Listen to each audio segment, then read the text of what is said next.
meeting. Beaufort County Board of Education to order. September 6th is a hybrid video conference and is also streamed by the county channel. Request for public comment participation will be accepted between 5 p.m. and 5:30 p.m. by sending an email with your name, phone number, and topic to Robin Cushionberry at beaufort.k12.sc.us. You will receive a phone call during public comments where you will be able to speak and address the board for a maximum of 3 minutes on issues within the board's domain. The forum will be limited to 30 minutes. If you're in person, you may address the board for a maximum of 3 minutes on issues within the board's domain. Each speaker must fill out a public comment card. See the board clerk for a card. Requests for the second public comments will be accepted between 7 and 7:30 p.m. in the same manner. Second public comments will take place prior to adjournment, no later than 9 p.m. The second forum will be limited to 15 minutes. In the event that the board has not finished addressing all items listed on this agenda, the board will reconvene at 6 p.m. on September 7th to finish the agenda items. First order of business is executive session. Dr. Quads.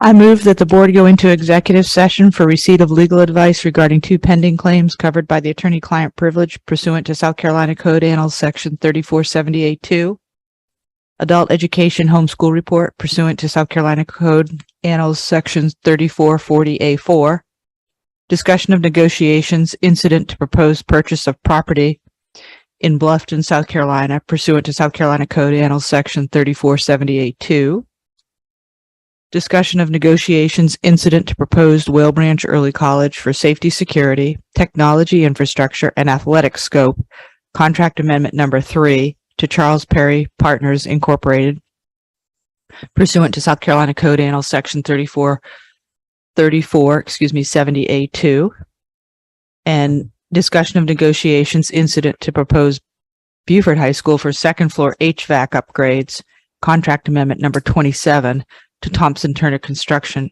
pursuant to South Carolina Code Annals Section 3470A2. Seconded. Thank you. Second. I did. William Smith. Seconded by William Smith. Any discussion? Mr. Smith. Yes, sir.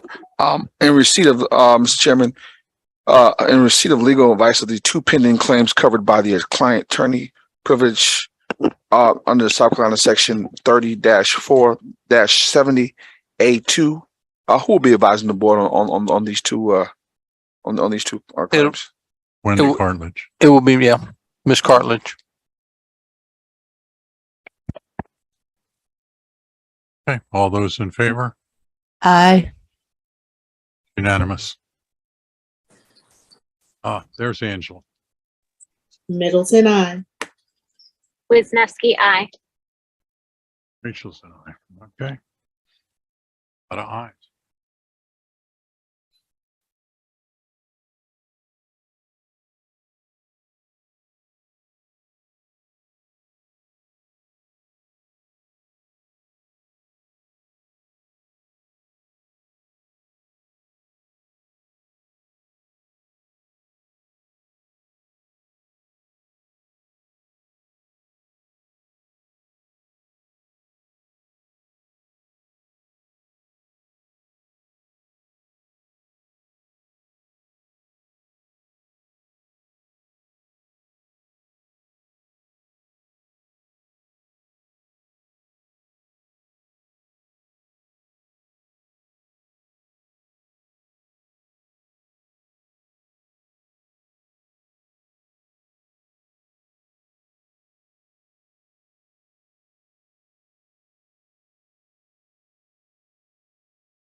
regarding matters discussed. Executive session. Yes, sir. I move we accept the superintendent's recommendation for the monthly adult education homeschool report for September 6, 2022. Seconds. Any discussion? All those in favor? Middleton, I. Thank you, Angela.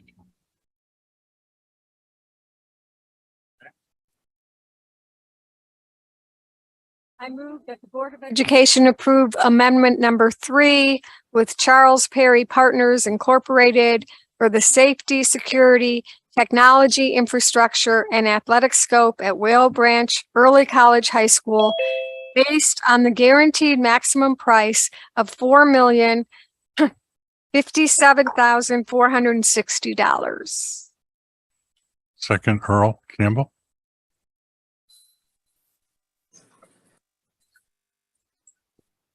Thank you. I just wanted to make, I'm going to be voting no on this because we have not yet received version 2 of the mid-program reset. And I want to say that I recognize that the district is doing all it can to hold down the cost, and the cost runs are inevitable, but I want to see the full plan before I vote on individual items.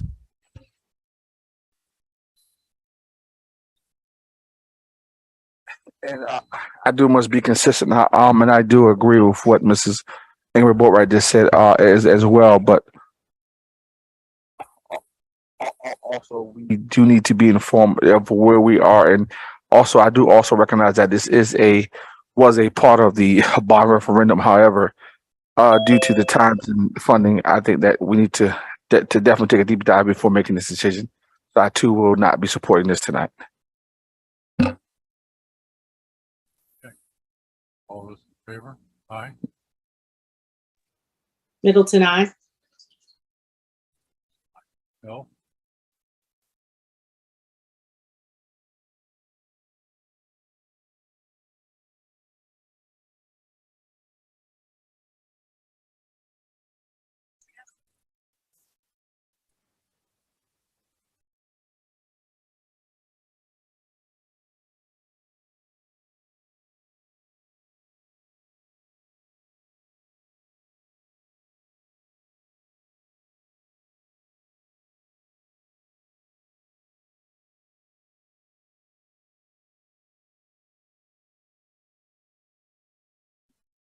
Can you hear me now? Doesn't look like. Can you hear? Just a anybody? little. You're not that clear. Just put it Hmm. close to your mouth. There we go. I can hear Tina clearly. Get it any closer, I'll have to marry it. Just for tonight. You sound good. Yeah, this Passed. one. Do you want to, that? Okay. All right. The final motion, I move that the Board of Education approve amendment number 27 with Thompson Turner Construction for the second floor HVAC upgrades at Beaufort High School based on the guaranteed maximum price of $1,203,015. Patricia Fedrich is a second. Discussion. Mr. Smith.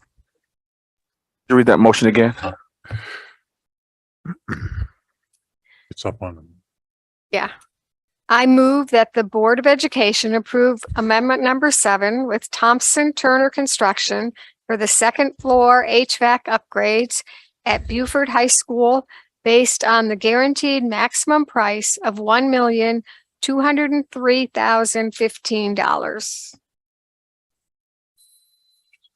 And this money will be pulled from a different pot. This money will be pulled from where? I believe in executive session, we said it was ESSER funding. Correct. Well, I just wanted to say that for the public, so the public can know, and they can be educated as well as where this money's coming from versus this vote versus the last vote. Mhm. Thank you for clarity. Thank you. For such money's coming from ESSER funding, so I will support this. Thank you. All right. All those in favor? Aye. Aye. Aye. Middleton, I. No, that's unanimous. Oh.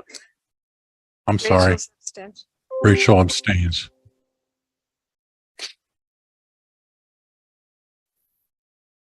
Okay. Next item is approval of the agenda. Dr. Wads. I move that the Board of Education approve tonight's agenda, but move under Operations Committee, the recommended motion for approval of Initiative 1, lapse sick and vacation leave payout, and Initiative 2, sick leave payout at retirement, to the work session in 3 days, because this is part of the discussion that is includes the classified study. And I think it would be better to look at it as a whole as opposed to in pieces. And that's just a few days away. And you already have it on the, oops, I better not say anymore. I just made the motion, so I need it second before I can say anymore. Rachel Wisniewski is the second. Ms. Boatright. Wouldn't that be wouldn't we just table it in discussion as a motion? Or I've never seen a motion taken off an agenda item. Because I don't disagree with I think we can have that discussion. And if the board wants to move it to work session, that I don't care. It's 3 days difference. I just don't I think that we take agenda items and not motions off of when we approve the agenda. Because then there's no way to discuss the motion. I mean, it's an agenda item. I know, which is also a little bit unusual because the agenda item should be Operations Committee report and the motions would come out of it. Mhm. I don't think it's a big deal and I don't want to spend a lot of time on this issue, but that seems a little bit irregular to me. So I'll defer to your decision.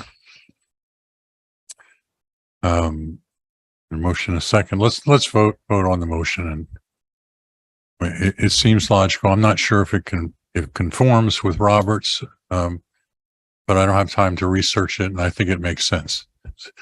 So if there's no objection, let's vote. So was that a second? Yes. Okay. So let's- Rachel was a second. Okay. And what exactly is the motion again?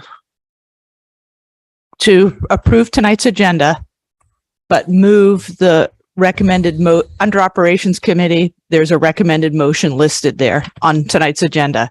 And I'm proposing to move that agenda item to the work session where other parts are going to be discussed. And we already have it on the work session agenda, although the work session agenda has not been posted yet because I attended agenda setting, and that is on the agenda, the classified study. Correct? That's true. Okay. That is true. Okay, so we're gonna postpone this until. Well, first of all, we haven't voted and Ms. Friedrich has comments before me. So I Okay. didn't know if you saw her. I will not be voting for this because I do see it as separate from the study. This is something entirely different. This has to do with retirement pay, has to do with sick leave payout. It's sure, some of the dollar value of what this will be, might come into the conversation about the classified, but this is a totally separate thing as to whether the board wants to support this or not. So I will not be voting to delay this because I think we can do this tonight. And see, now we're having a motion discussion on the motions in the approval of the agenda section. So I'm just saying, I think we should have this discussion. I don't think we need to alter the agenda because now we're discussing whether or not the motion's valid. We're not going to have a presentation from staff. We're not going to have a report in advance. So I don't know. It just seems an odd place to have this discussion. Are you comfortable with that, Dr. Quaz? We'll leave it on the agenda. When we get to it, you can move to postpone it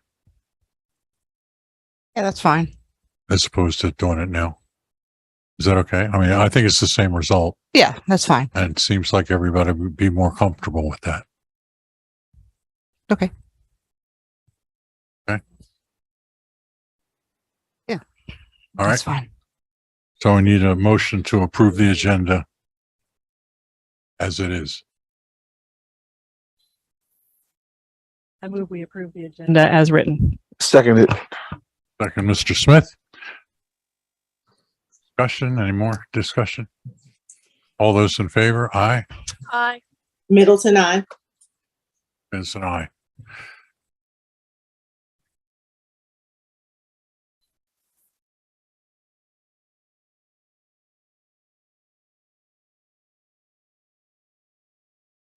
Okay, if we would stand for the Pledge of Allegiance, please.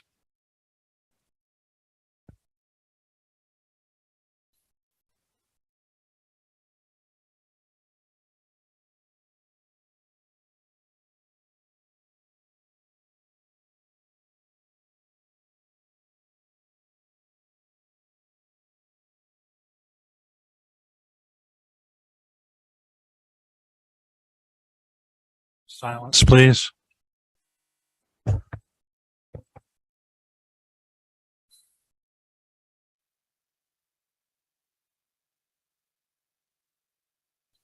Thank you.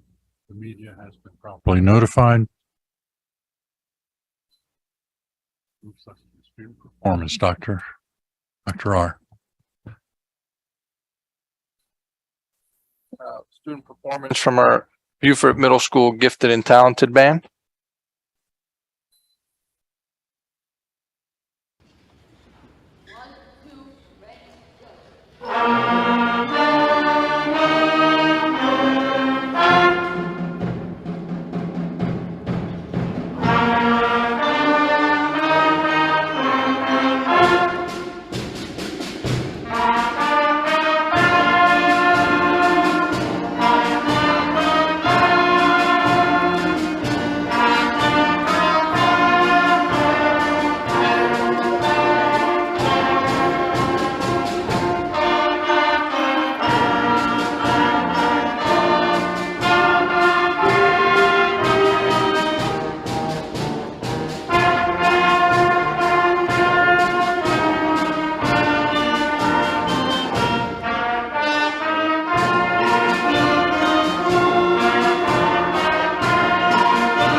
Next item on the agenda, Mr. Scrivener and board members, is points of celebration. Battery Creek High School's Future Farmers America National Champions. And so you may remember that over the summer, we recognized Battery Creek High School's Future Farmers of America team for competing and winning at the state level of the Wildlife Habitat Education Program. They're back with us tonight with a new win. First place at the National Wildlife Habitat Education Program competition. And here to tell us about the FFA and the competition is agri-science instructor Elizabeth Melton. And I see that our Battery Creek principal, Ms. Denise Lassard, is also present.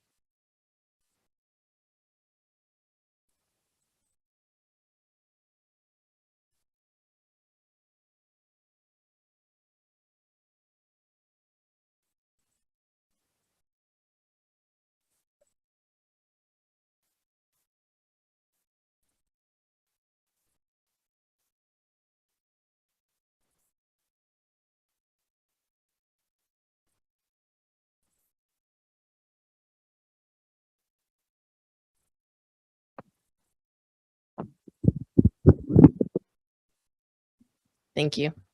So good evening, everyone. We are here once again as a celebration.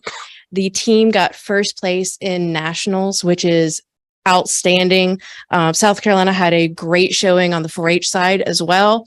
And the students behind me took almost an entire week out of their summer to travel to Kentucky to compete in this. We did have a fourth member, Diego Vega. He could not be with us tonight because he is now a freshman at Clemson University in agricultural education. So we are very proud of him and forgive him for not being here tonight. All of the students, all 4 of them, were top 10 individuals with their individual scores. And that was with the Wildlife Challenge, as well as with the recommendations on site. And then with the team, of course, they got first place. The judges, when it came to the oral reasons for their management plan, the judges said that the boys were well-mannered.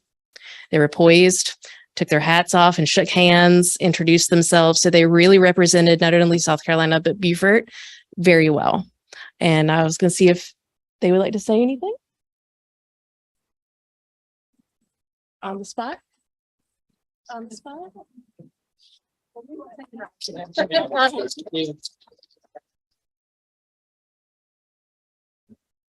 We have a certificate of recognition for Tanner McCracken. Hunter Hollingsworth. Hunter Smith. We have one for Diego Vega as well, who's not here. I'll put this in your hands. I'll take it to him. Wonderful. Can we quick picture? I think you're sure. Grab one of us.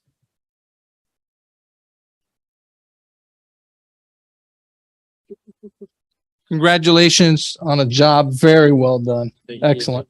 Great work.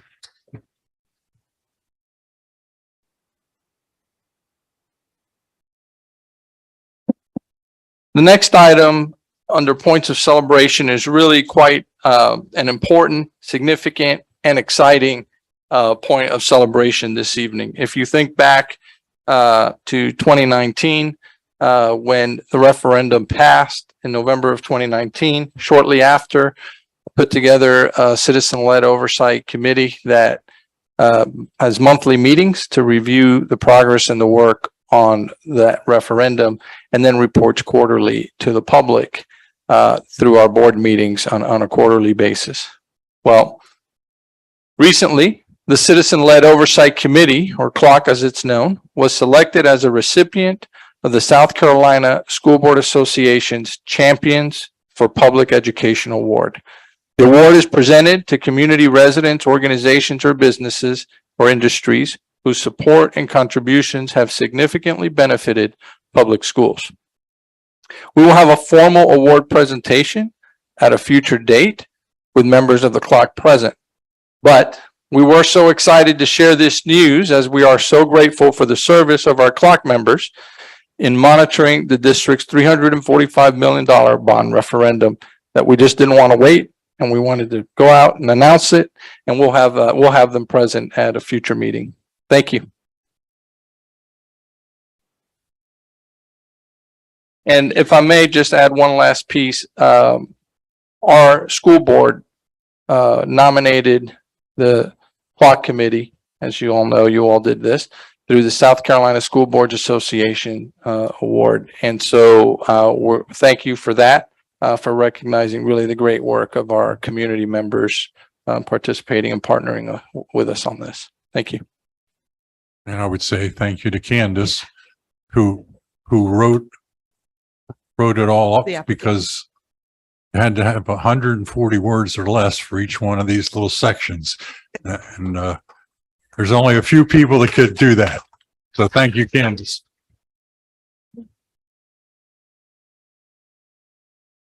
Okay, public comment? Okay, we have no public comments. Let me repeat that. We have no public comments. I'm not sure whether I'm happy or sad about that. Chairman's report.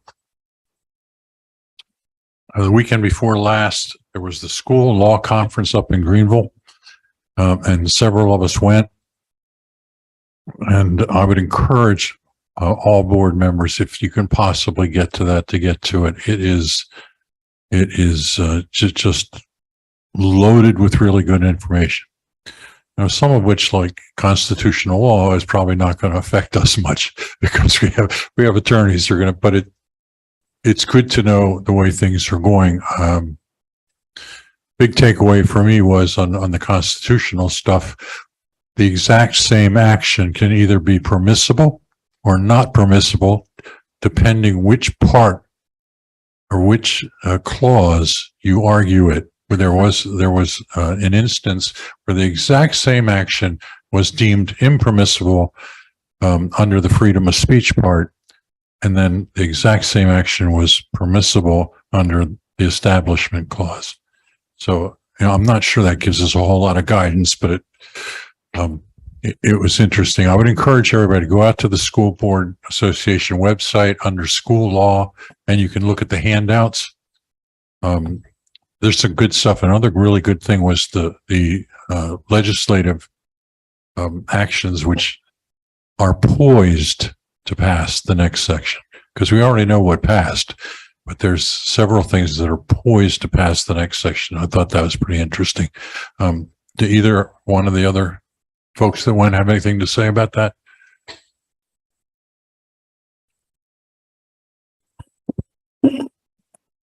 You can learn a lot as a member of the board, because a lot of times things come up and constituents ask us questions, and sometimes we don't have the answer. But if you attend this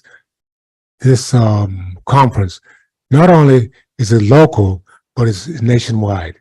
I mean, we had a lady there from Washington, D.C. Oh. Yeah, and she gave us some good information, because there's a lot of stuff coming down now about getting rid of books out of the library and burning books and all this stuff like that. So we need to take heed and make sure that we understand what is going on within the nation. Thank you.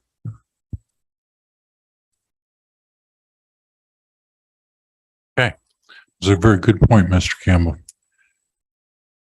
Committee reports, academics. Thank you.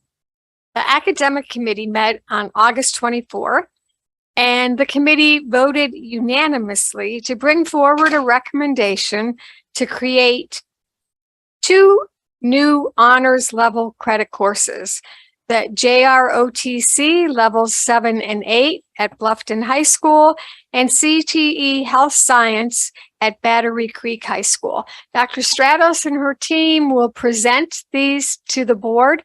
They do require full board action.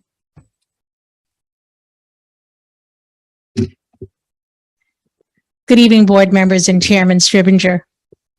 This evening, the Instructional Services Division is bringing forward 2 honors level courses for career technical education framework. The courses are: the first is a packet in your folder regarding Army Junior ROTC course level 7 and level 8. The second is a CTE Health Science 3 course. To present the framework and provide information are Karen Gilbert, Director of Career Technical Education; Colonel Foster, Senior Academic Officer, Army JROTC from Bluffton High, and his principal, Denise Donica, is sitting quietly in the back. There, thank you. Additionally, Justin Hardy, the health science teacher from Battery Creek High School, is joining us virtually, and her principal, Denise Lassard, is joining us as well. Board members, please keep in mind that honors courses extend deeper opportunities for our students in learning. Chairman Stribinger and board members, I bring forward Karen Gilbert to start on this presentation, and thank you for your time.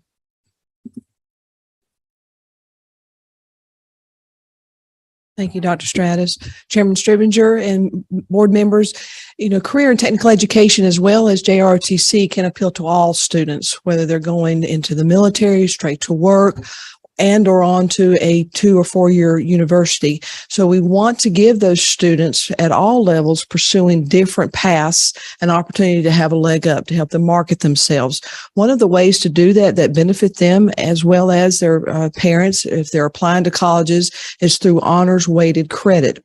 We have several courses that's already grandfathered in, but effective 2017-18, the Department of Ed released a new framework. So as we move forward, we will look to these type of criteria. So we're appreciative to at least present the first two, and then we have a plan for logistics to keep it manageable. Next slide, please.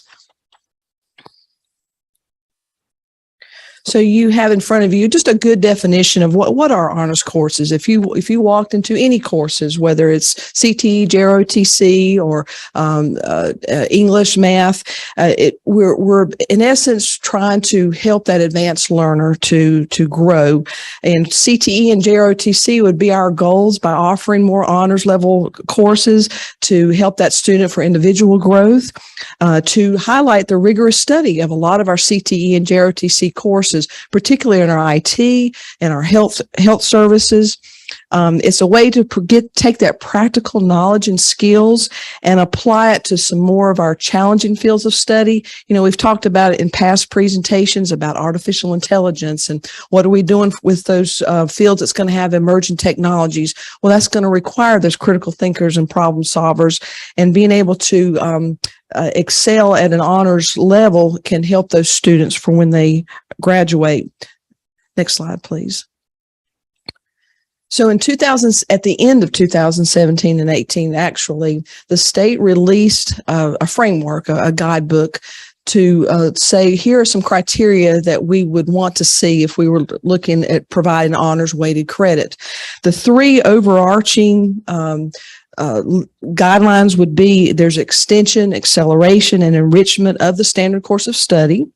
It has to align with the South Carolina profile of a graduate. There needs to see some differentiation of instructional practices for advanced learners, and there needs to be some way to address purposeful assessment. So we're already embarking on that anyway, to look at not only that summative assessment, but also what are we doing in formative levels.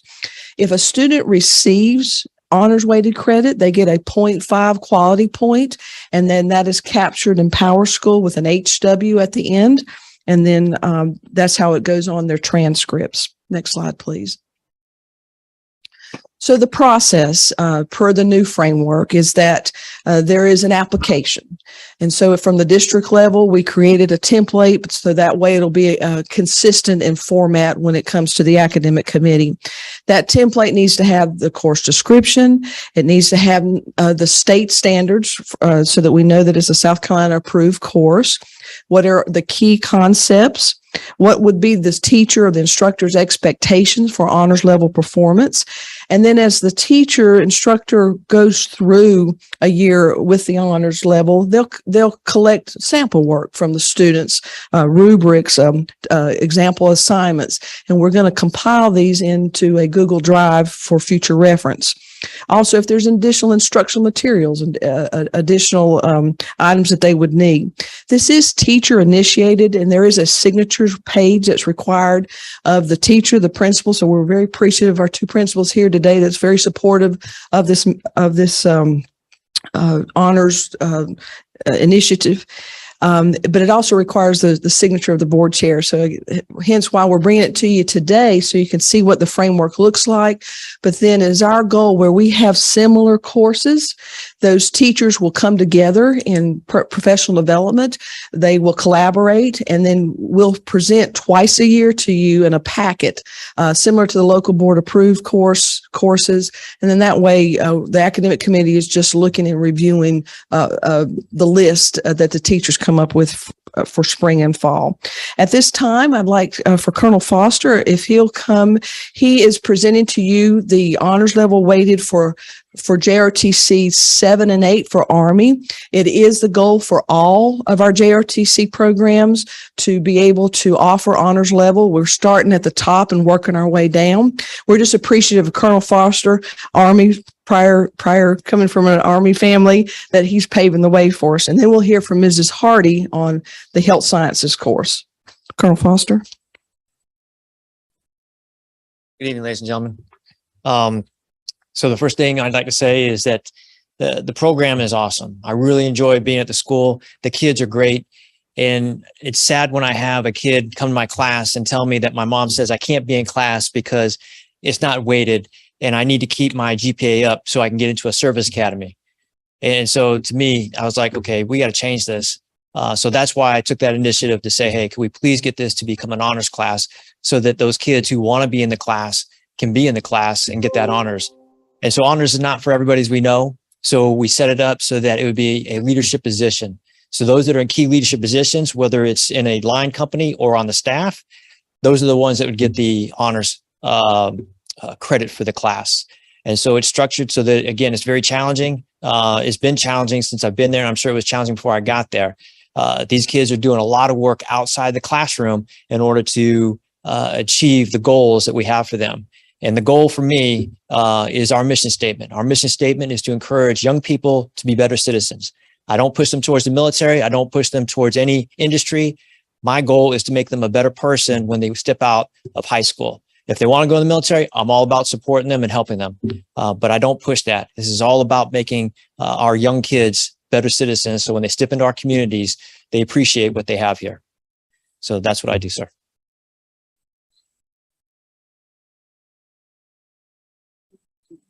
Yes, ma'am. And Mrs. Hardy, if you can hear us, if you'll please share a little bit about why you want, you're presenting Health Sciences 3, the anatomy and structures, as an honors weighted option. Yes, ma'am. Thank you so much. So I'm Justine Hardy. I'm the health science teacher at Battery Creek. I believe as Health Science 3 is structured already, going through 12 body systems in one semester means that we're touching each body system for about 9 days. It took me 6 years with an undergraduate and a graduate degree to fully understand the pathophysiology of these different diseases. So I want to empower students to want to go into the field and to encourage them so that they can take care of us one day, hopefully, if I teach them well enough. So not only do I want them to know the anatomy and physiology of the body systems, I want them to be able to apply it. And so that's what the honors course will do. And so they're going to problem solve different methods and diagnostics for those 12 body systems.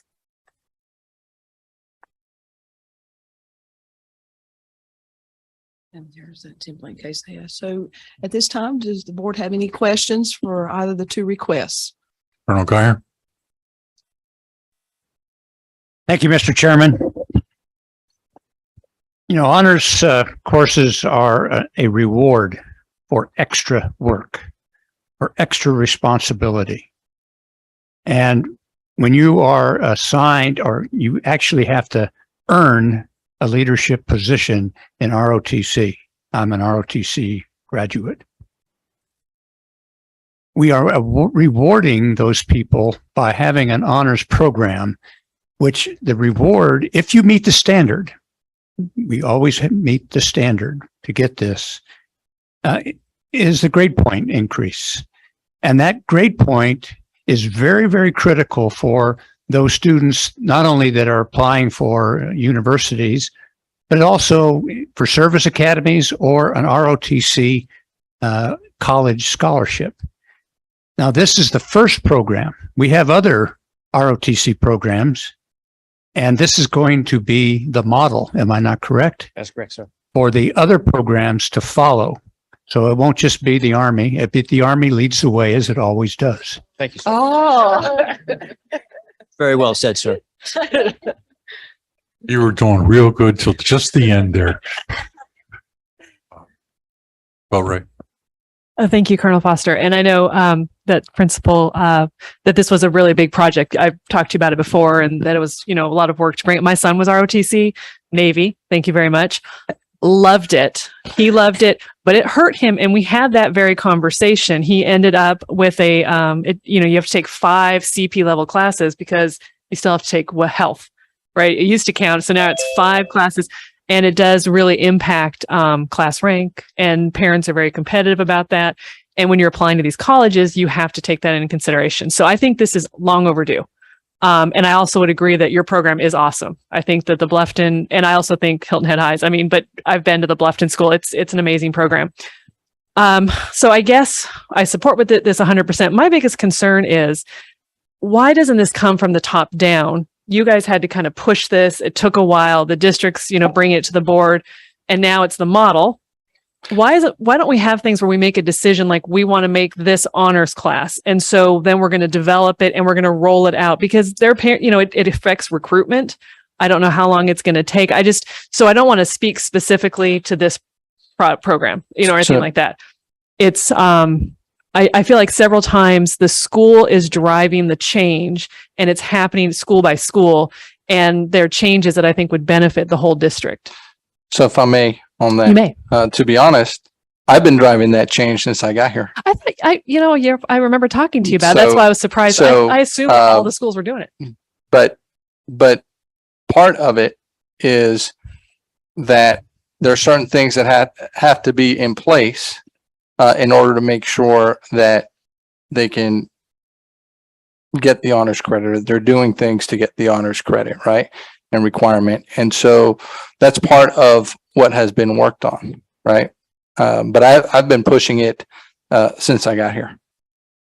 Yeah, when I listened to the academics committee meeting, I was surprised. I assumed we were rolling it out district wide. So I was a little bit chagrined when I realized, because I know a lot of kids in ROTC I know at Hilton Head, just because that's my kid's school, that are having these kind of conversations. So it feels like relief is going to be coming to that program later. And I don't know why we have to do it one at a time. May I, Chairman? Go ahead, Mary. It's actually a requirement that it's put together framework by the teacher. So if our team went ahead and wrote it, we can't. We need to have the collaboration of the educator who's leading the initiative. That is a requirement by the state framework. And that is a continuation. So let's say we have another school here on the floor who would like to pick up a health science 3. They can take the framework that is established, but the uniqueness to address Bluffton High School needs to be fingerprinted or molded by the educator who's leading that initiative at the school site, ma'am.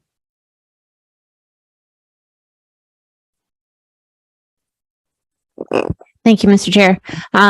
I was a Navy JROTC student at Hilton Head High School under Commander Pfeiffer, and I stuck with it through all 4 years and was a platoon commander. So I adore the program and wholeheartedly support bringing an honors component to it, because I know that when you get to that junior and senior year is when you start to see kids leaving the program.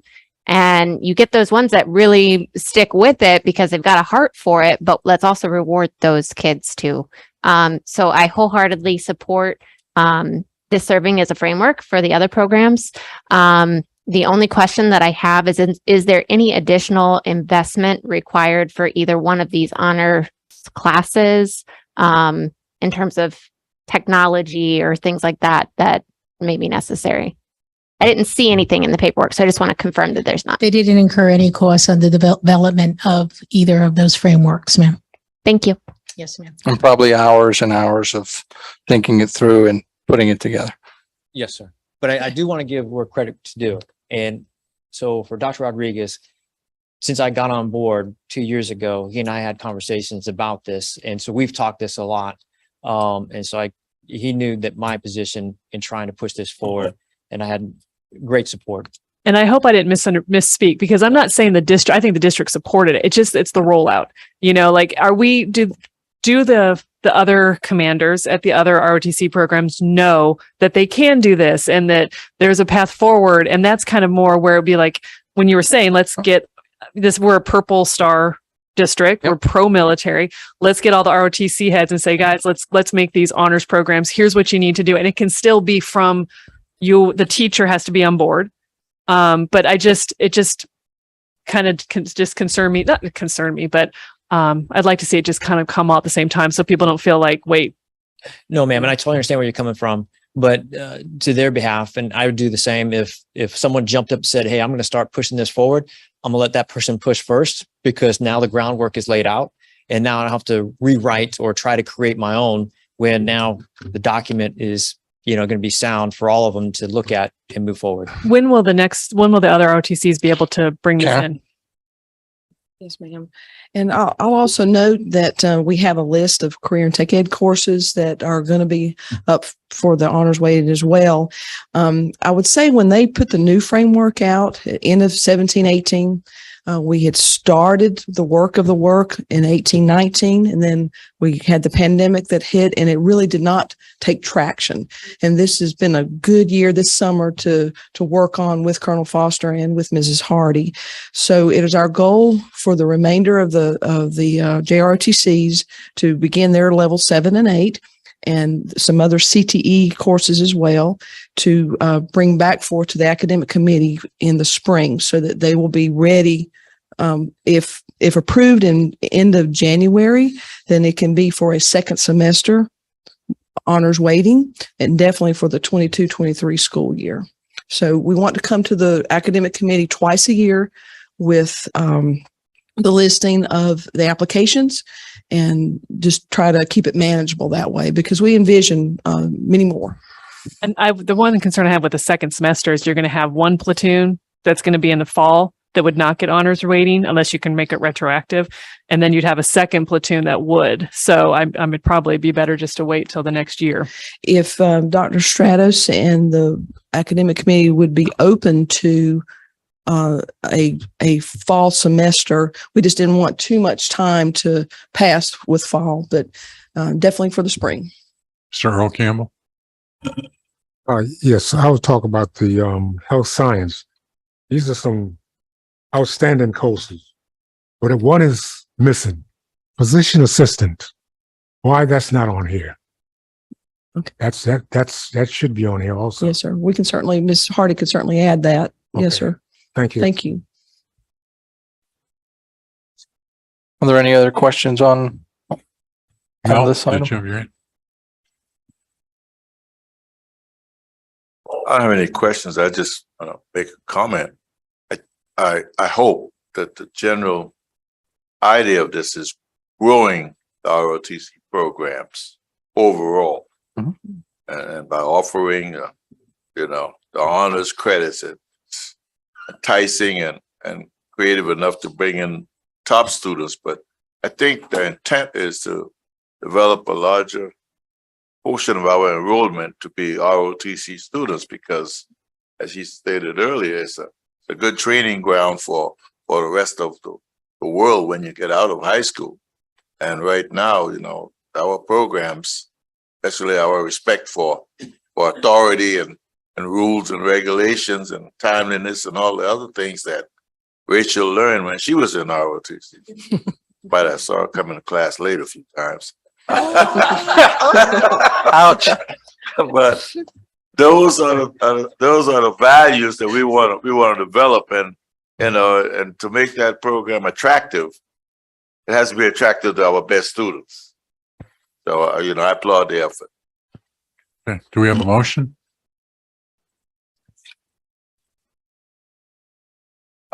My question is in terms of what will this look like? I mean, in terms of making it excel, what does it look like? So that's an excellent question. So you talk about from district driven, as we start to add more career and tech ed and JROTC courses that students can have an honors option. We still have to offer the college prep. That's per the South Carolina framework. We will work together as a district team as well as with the principals and their teams to make sure that as we are going into those classes, to note what is an honors, what does it look like in the classroom. The instructors per the framework will need to send the district team examples. So by the end of this semester, Colonel Foster will have some examples of what he's doing with those students who want to receive that honors weighting, so that we'll have some exemplars, which again will be a great marketing tool to then help bring on other instructors as well. well, and also help them to develop that teaching and learning practice. So that's a great question. It's going to be a matter of a team effort to observe, to be of support to the instructors to make sure that we're following that framework. Right, but I also wanted to understand when we talk about making this an honor course, what did the kernel for him? What does the actual class? What does that look like versus a regular JROTC class? Because I was Air Force at Beaufort High School under Colonel Johnson at Beaufort High School as well. Awesome. So yeah, Yes, sir. and thank you for your service as well. Thank you, sir. And I'm a Beaufort alumni. Just so I say, All right. Beaufort High School, excuse me. Okay. So, on that note there, sir, I would tell you that what separates them is they're already doing it. We're going to give them a few extra tasks from this document that we added in here, giving a presentation at the end of the course and doing a little bit more research. So they have additional tasks, but already I'll take the battalion commander's example, Stephanie Sanchez. She has spent countless hours in planning and preparing for all the things that we do. So last month, we had our staff camp. So a week long, we talked about things we wanted to accomplish this year.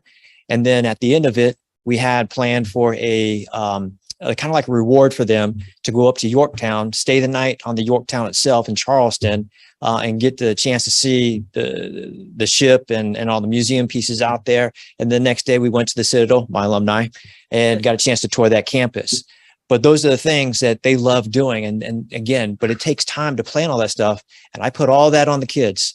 They plan it, they prepare for it, they submit the documents that we need to do. I'll sign off on it. But yes, all that work, they should be rewarded for that. And that's what I look at when we talk about the honors right there, sir. That's awesome. That's awesome. And I just want to let you know, I've seen your program several times at Bluffton High School, and your kids are very motivated. They do their push-ups for those touchdowns. And oh, yes. And pull-ups. yes, in those two. Exactly. Do that. Yes, sir. I definitely appreciate that. And just to speak to Mrs. Boatwright point, I definitely do agree with her, and I definitely I appreciate the work that Rodriguez said, and the conversation has been happening. But I think that sometimes it gives a different understanding versus community members asking board members, well, this program came out at so and so time at one school, so when is it going to come out at our school? And so what happens is I just think that there's just a care that we're being sensitive and objective to everyone's needs.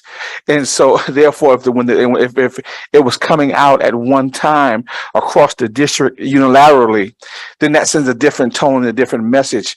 But sometimes every night they're doing one versus the other, it's just a different uncomfortable situation that it may not put the admin in, but sometimes it may put board members and other people in those positions. So it was not a joke shot. I think it's just she said it in a caring or assumptive way. So I do agree with her wholeheartedly, and I love to see when we bring things forward as I'm in the whole district, and just so that everyone's on the same page. But that's all. But I definitely appreciate all y'all hard work. Yes, sir. And I'd like to address 2 points. One is the transparency. So I totally agree. We need to be transparent so everybody knows. Right. Again, we all had the same opportunities. Right. But again, if I was them and somebody jumped up, yeah, I'm going to wait till they pave the way, then I'm going to jump in it. And ma'am, Ms. Boatwright, you made a comment with regards to, first platoon, second platoon, getting those credits. I would tell you the Navy is a bit different of a boat in that, no pun intended, but, talking to Commander Pfeiffer, they will have kids sign up for this semester, but they don't allow them to sign up for next semester. And they have new kids coming in next semester. For the Army program at Bluffton High School, they come in and the majority of them will stay the entire year. Even though they're getting a year's credit first semester and a year's credit for the second semester, they will stay the whole time. So we won't have that imbalance of the haves and have-nots inside this program, ma'am. Okay. It is, and it's a lot of fun, ma'am. Do we have a motion? Yes, I have a motion. Prior to making the motion, I would like to thank both of you for Ms. Hardy and Colonel Foster for the work that you put in making these honors courses. Again, it's a state requirement that these are teacher developed courses. So that's critical for everyone to understand that the teachers have to develop these courses. Okay, the motion is, I move that the board approve Army ROT 7 and Army ROTC 8 honor courses and the CTE Health Sciences Level 3 Honors Course. Second. Second by Dr. Quads. Any more discussion? Okay, all those in favor? Aye. Aye. Middleton, I. Angela? That's unanimous. All right. Thank you very much. Thank you all. Thank you very much. Thank In you so addition much. to, in addition to the new honors level courses that we just voted on, that were presented at the August 24th meeting, administrative regs were also presented. IS 11, physical education, and IS 17, health education. Both were placed in board docs for your review. To be compliant with state law regarding health education, the Board of Education must reestablish a local advisory committee.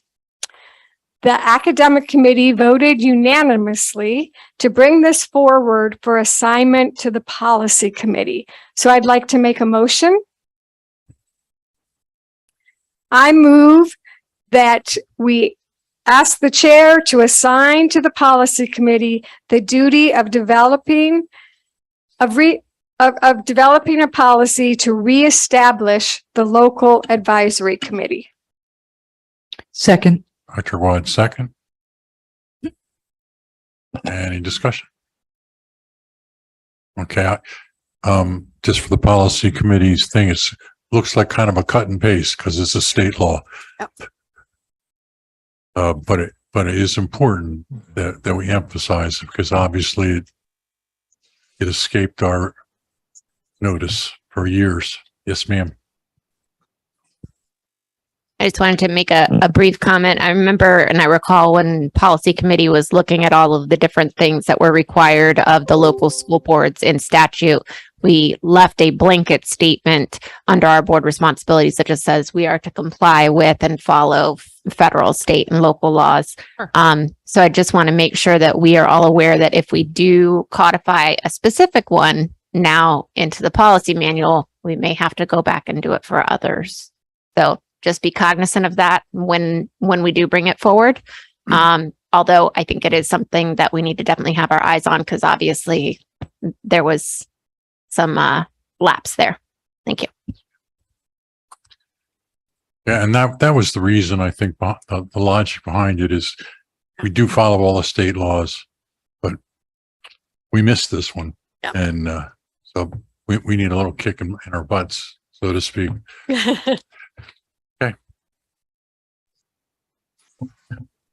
We need to More vote discussion? on it. Okay, all those in favor? Aye. Middleton, I. You were an aye, Mel? Okay. Ellen?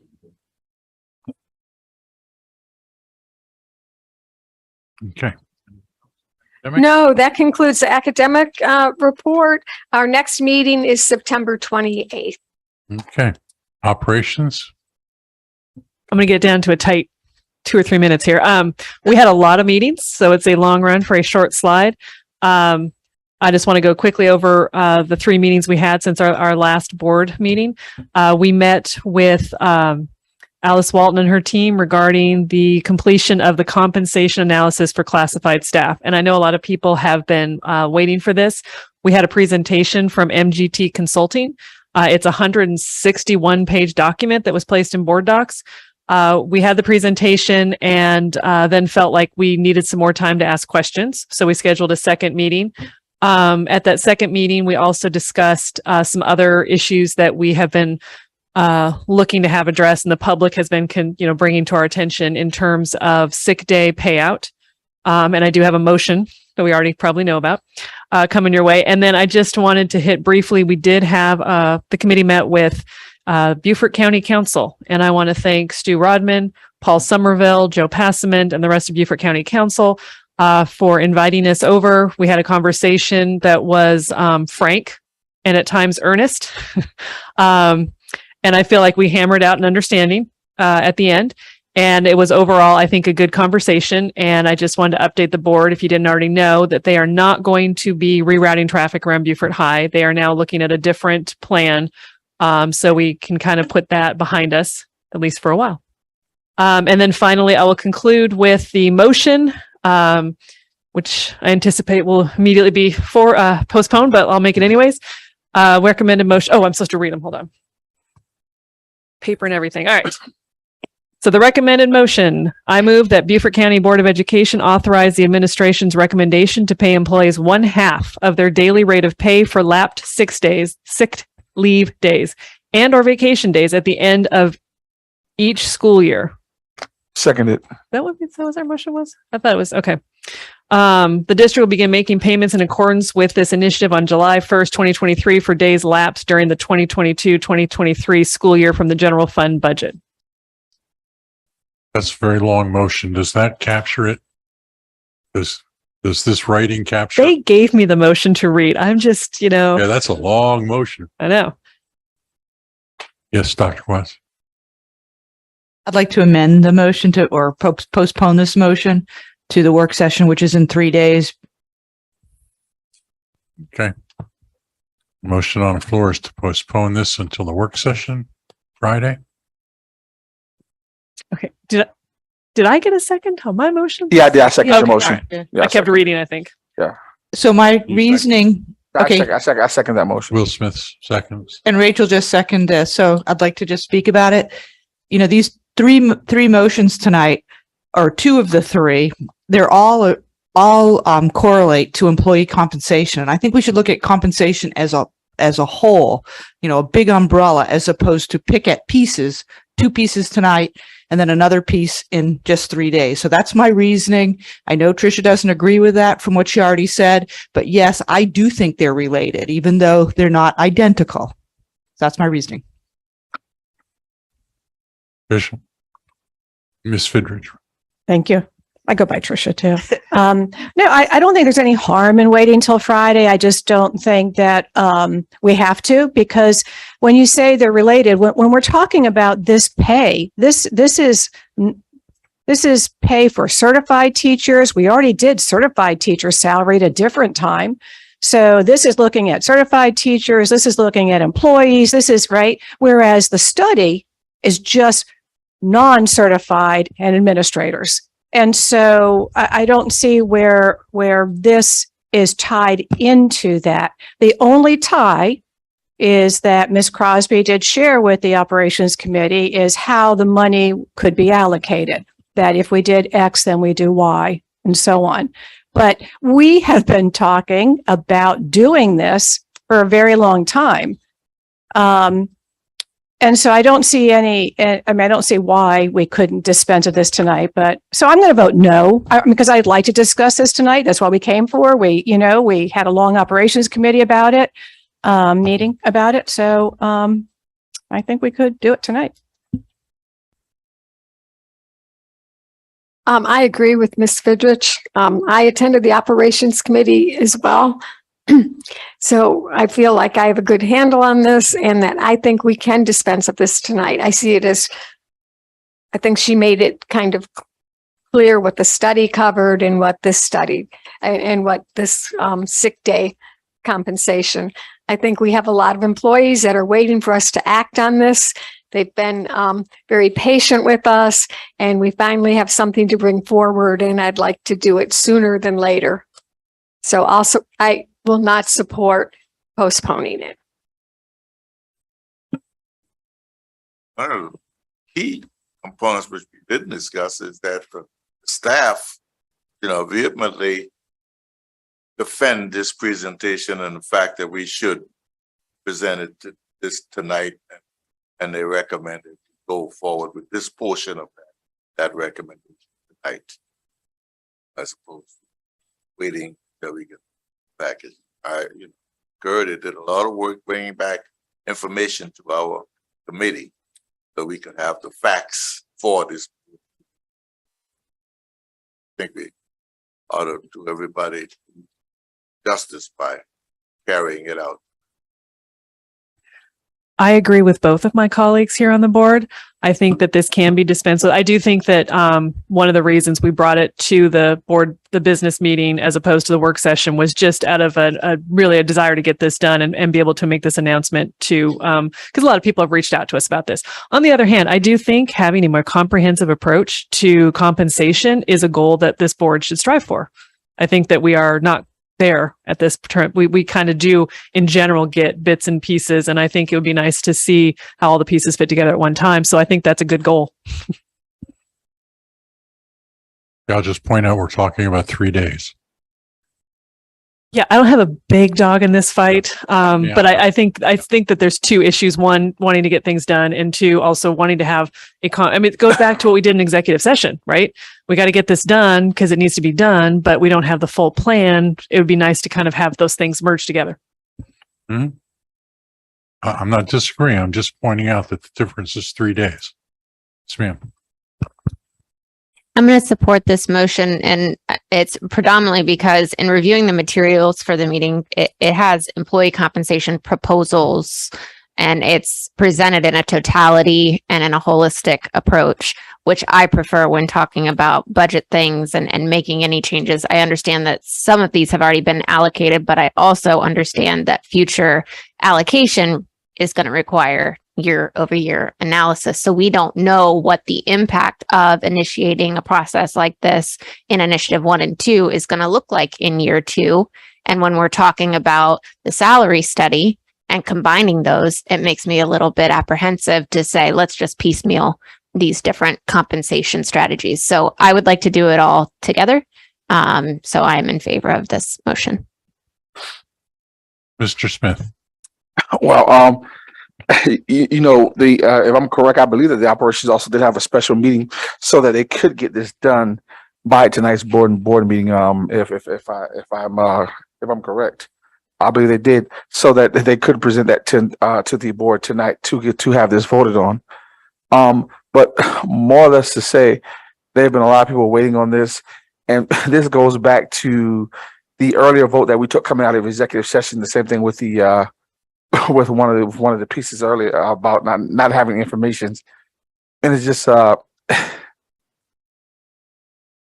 it's just concerning how certain things we piece together and certain things that we don't piece together, depending on where information is given. I'm just trying to figure out how some of us supported the AE vote earlier within the same, almost in the same regards to this, and we're at I mean, well, I just said basically what I need to say, but I'm going to support this, so we can go ahead and get out of the way. All right. The motion is to postpone this motion until the work session. All those in favor? Aye. Aye. Rachel?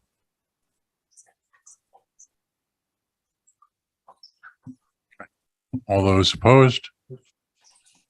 Middleton, no. Opposed. I'm going to Angela's abstain. opposed. I'm going to just put one Yeah. foot in each camp and abstain because You can't do that. I can't abstain. Oh, I made the motion. Oh yeah, okay. I vote for. No, I didn't make the motion to abstaining? amend. I'm abstaining on the motion to amend. I You didn't can. make that one. Okay. Can really do it Well, the motion fails. after. So that takes us back to the original motion.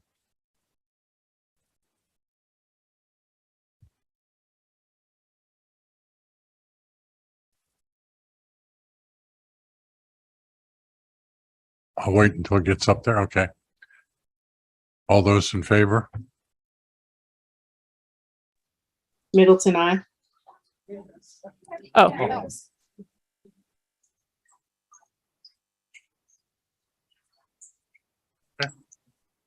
Discussion. May I? I would recommend that we have Ms. Crosby, Ms. Walton, share with us their thoughts behind this, and so that the whole board heard what we heard at the operations committee meeting.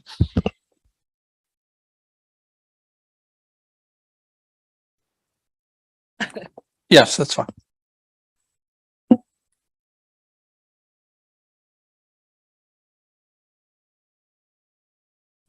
May I also just add that, guys, this is great news. I just want to preface this by saying, don't forget, people now get $10 a day for their lapsed sick days. All right. And $10 a day for their remaining days after when they retire. So this is great. That's all.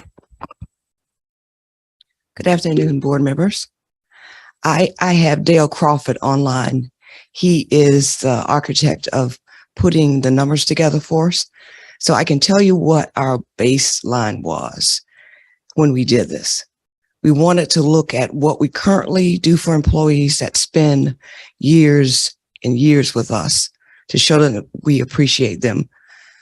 And we also wanted to use this as a part of our comprehensive retention plan. We want to make sure we keep teachers in the classroom.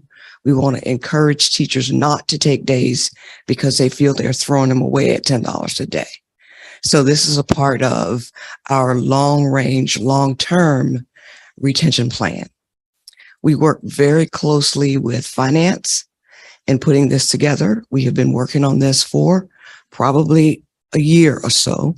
If you can remember, at one work session, I believe Colonel Geyer gave us a directive to go back to our desk and come back with a proposal to fairly compensate people for days that they did not use because they'd rather be in school with children. And that's our bottom line.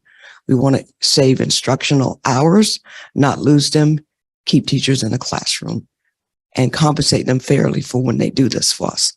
So if you have any questions about how we did the numbers, how we went back to compare the number of days that we paid out over the last 5 years, and we did this over accumulation of how many days teachers lost when they retired versus lost when they didn't use their days during the year, and came up with the recommendation for 50% of their salary. So we have a 5-year study that I believe is in board docs, or was. You probably don't have it tonight, but that was how we came up with where we are today. It is great news, and we're excited about it. Thank you, Mr. Chair, and thank you, Ms. Walton and Ms. Crosby, for your work on this. I don't want my previous vote to reflect anything. I support this proposal. My main question is in regard to the lapsed 6 days, and was the cost for the initiative offset against any potential savings from not utilizing the substitute contract? Is there a cost savings that was associated with that? Yes, there's a cost savings. And that's reflected in what the total initiative cost is here of the 350,000, or is that not included? I believe so. I'm going to let Tanya speak to that. I think one of the reasons, where are you, Tanya? I think one of the reasons we wanted to do this is because the cost savings for this particular initiative would move down to the third initiative, which is the salary and a compensation study. So I'm going to let Tanya kind of talk about. Y'all color coordinated today. We planned that. We planned. No. We got a memo. Okay. The initial costs were determined by the human resources staff based on numbers of historical lapse days over a period of about 5 years. And so the estimates that I received to align with the budget were a total of $1.5 million for the two initiatives. As far as were they offset against the substitute days, I am not, based on the information I have, I didn't see any offset on that. So that would be additional savings that we would receive in addition to the 1.5 million. So the cost should come down from that number. So then just a follow-up to that, that would be something that I would anticipate to see obviously playing out over time because we don't know, it's just a hypothetical at this point what that savings would be. But I think when we look at this year over year, that's a number that I would like to see to understand whether or not we're seeing the ROI on this initiative. Absolutely. And we can definitely track that. Sick leave payout days are tracked with a separate pay type code in our system. And so we can easily, that's how we pulled these lapse days. Can easily pull that information. Thank you. Thank you, Mr. Chairman. When this was discussed at Operations Committee, I thought you should get a full day's salary, not half of it. But I was convinced that we don't know what the price is going to be of even a half. So right now, the price of this is soft. Okay. But intuitively, I believe that by increasing it from $10 to half, that we will see an improvement in teachers deciding when I got the sniffles, I'm going to come into work because I want to build up my sick leave. Or if I think I really want a long weekend, so I'm gonna turn in sick. And if you look at our statistics, Mondays and Fridays seem to be really sick days because that's what happens when it only costs you $10. So I would like to see that every dime that we spend for substitutes that we don't use at the end of the year go back to teachers. And I think there's savings there, but I don't know how much that is. So I think a half is a good start. And then after we have a year or two of data of hard costs, then perhaps we can raise it to 3/4 or maybe even a full day. But you have to have some hard data to be able to make that kind of financial risk. So, Ms. Crosby convinced me that that's the better course of action is to try it with half the day's rate or the 12 days. And you have a limit on how much you can save up to then turn in when you leave or retire. Is that correct? What is the limit of how many days? 90 days. And 45 vacation. Yeah. Mhm. So a couple questions. So one is, the 5-year study, Alice, you referenced. So you went back and looked over the last 5 years, how much, sick day and vacation leave payouts were done at the $10 a day rate? Yes, we did. Dale, are you on the line? Yes, ma'am. Can you walk us through that, please? Yeah, so we went back to the 2017-2018 school year and started looking at the number of days that were sold back at the $10. On average, we were looking at about 242 days per year that were sold back at $10 a day, versus and I did it at the full rate. So I have the full total amount, like for 2017, 2018.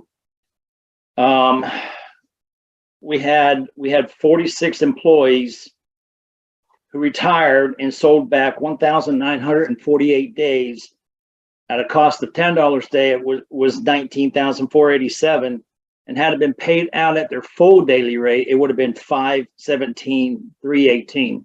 So I've done that for the past 5 years and looked at how many have retired and how many lapse days that we were able to record.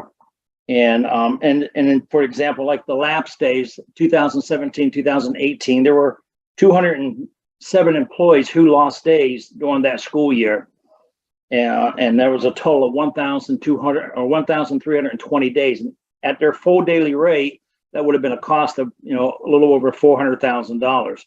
So on average, you're probably looking at about 45 employees retiring every year, and about an average of 242 individuals who could potentially lose days during the school year. And currently, right now, at the end of this current school year, we have a potential of 202 employees losing days by the end of the school year.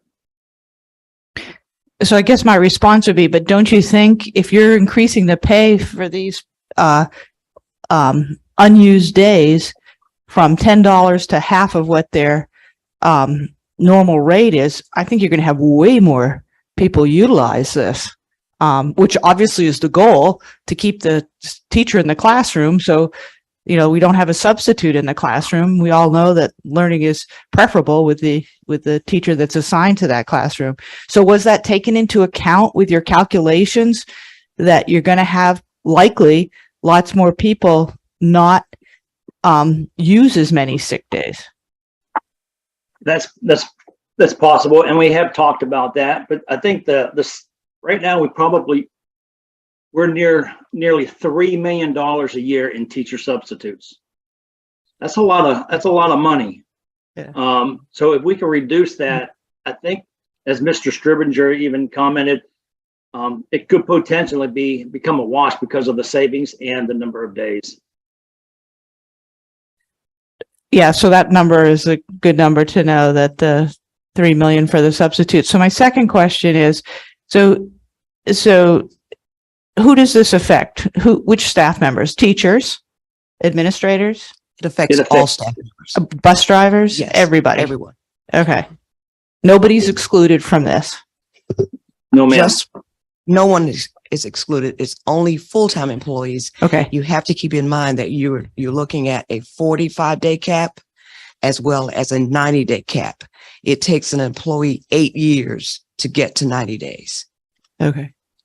And okay.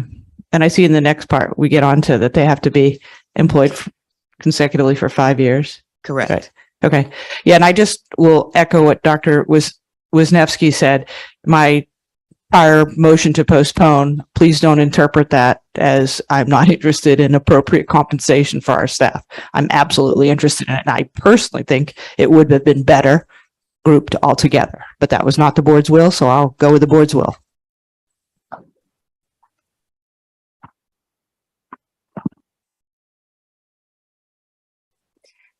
My apologies if this was already discussed at the prior meeting, the committee meeting. What is the average half daily rate of a retiree?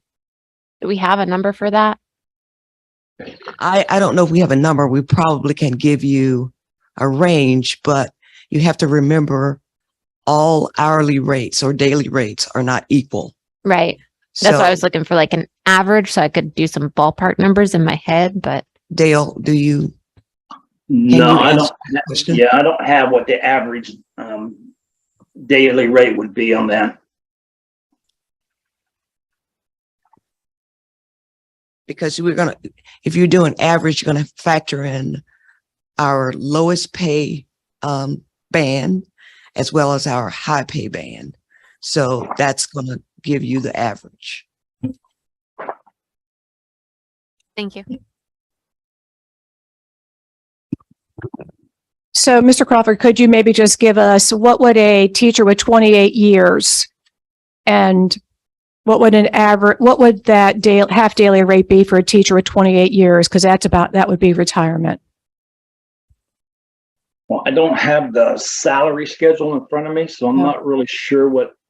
And then, of course, it depends on their degree level as well. They could be a bachelor's 1830 or PhD.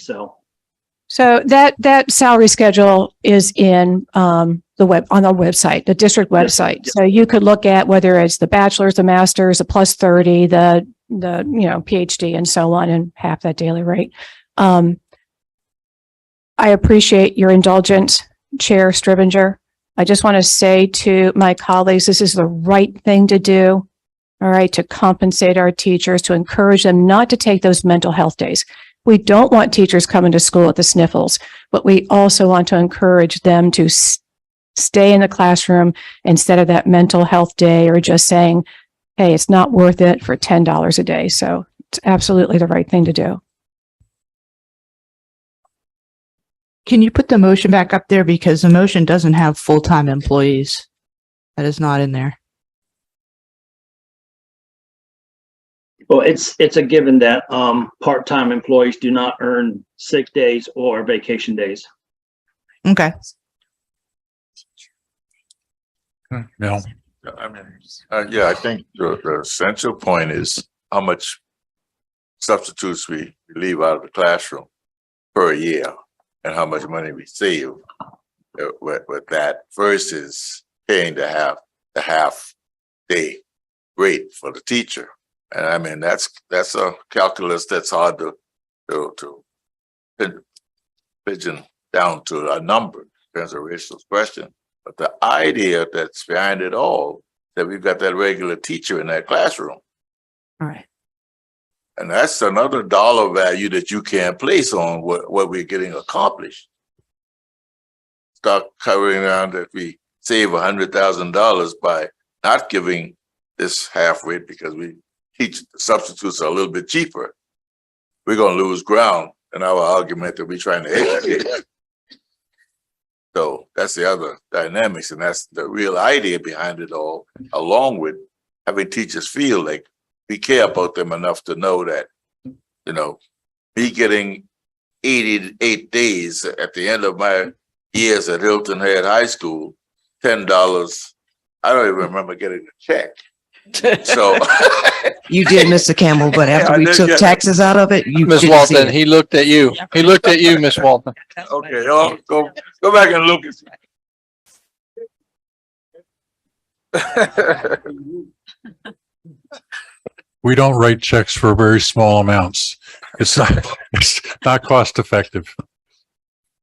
Thank you, Chairman Stribinger. I want to echo also what Colonel Geyer said. I think it's really important to look, since this is a new initiative, and I'm supporting it, that we look at it, you know, how does it turn out first year, second year?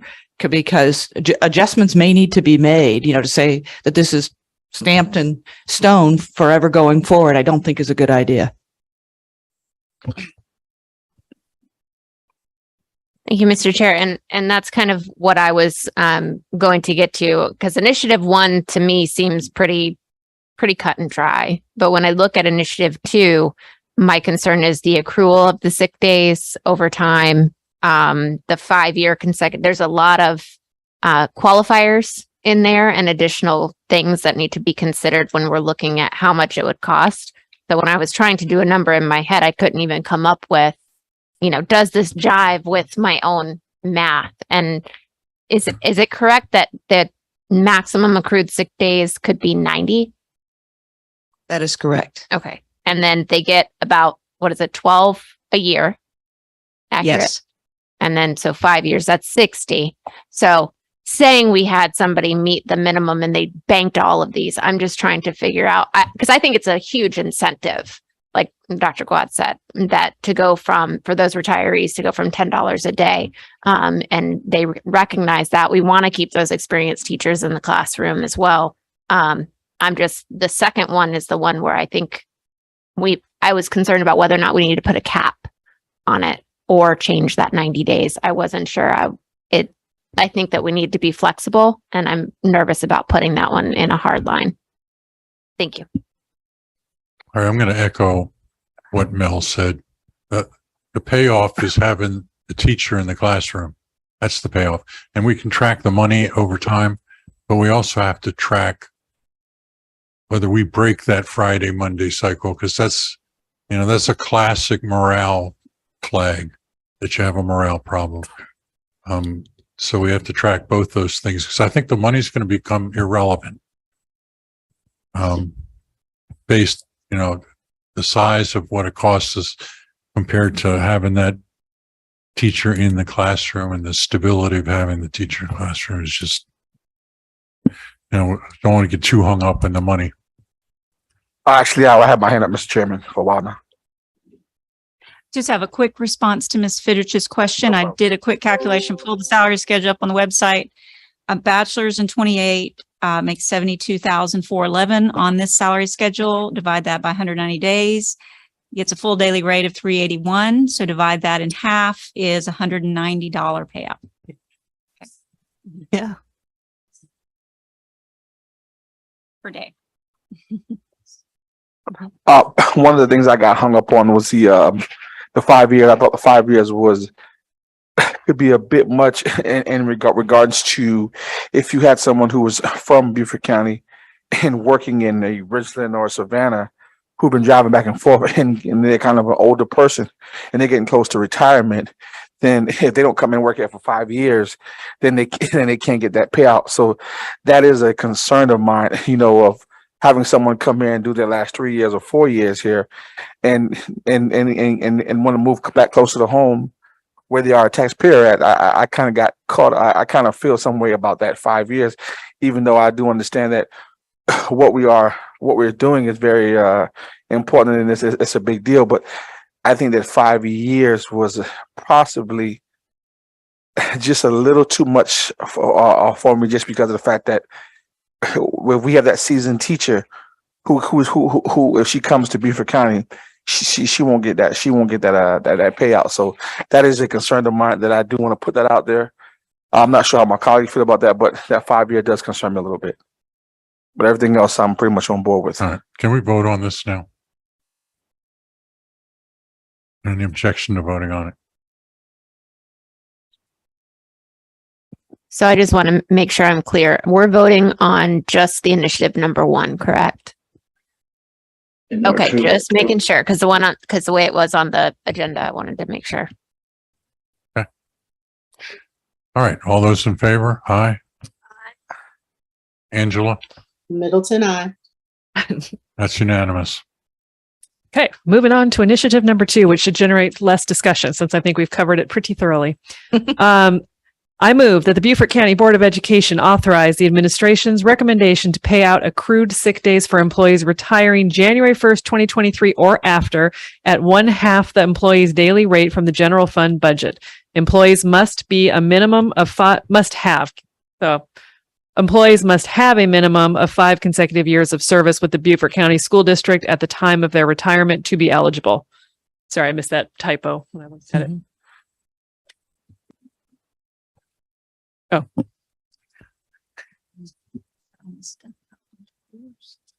Okay. Discussion. Well, I guess that's where my my comment coming in. Excuse me if I misunderstood it. I guess that's a little of my understanding of the conversation. I thought it was kind of rude to say, let's just move on. I thought it could have been clarified that we were going to say this, that this was the next motion. But anyways, out of respect, this is where I guess what I should have said about the 5 years. The 5 years does concern me and my colleagues. That's all. Just wanted to reiterate that. Thank you.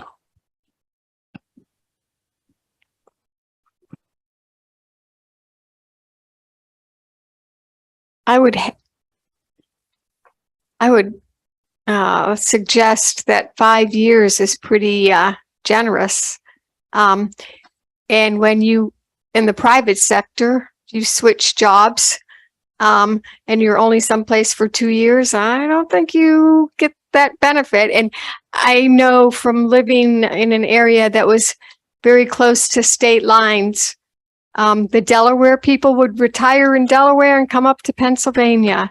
Pennsylvania people would retire from Pennsylvania and go down to Delaware.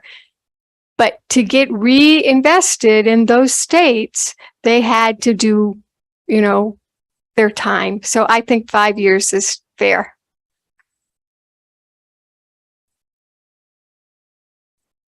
And I do understand that. However, it's just in the notion that on one hand, we're saying that education is, you can't put a price tag on it.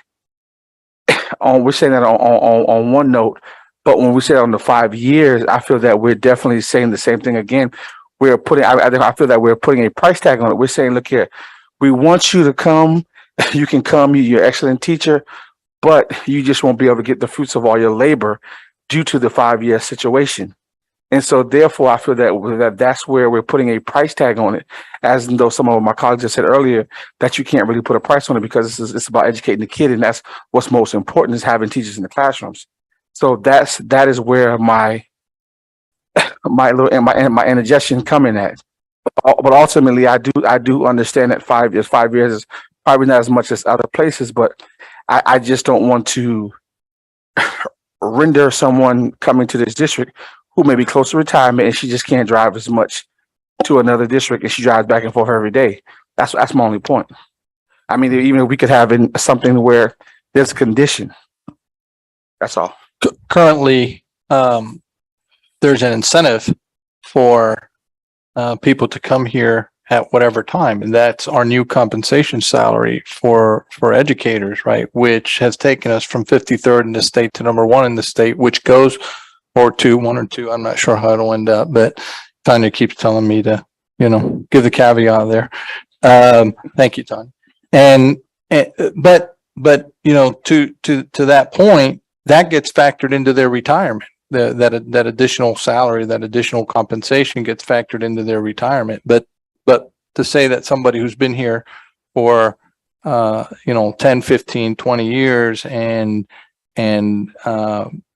has dedicated their career to the students here in Beaufort County, and somebody can just come in the last year, retire out of here so they can get their payout with their days, that's not necessarily fair to the employees who have been here and dedicated themselves to our students here for the long haul. So if I may, Dr. Rodriguez, I'll add to that. We have to keep in mind that there's a state statute that says if you are in the state of South Carolina and you transfer from one district to another, you can carry 90 days with you.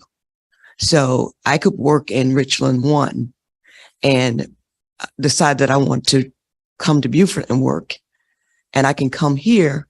Beaufort has to accept 90 days. So that person is already at the max.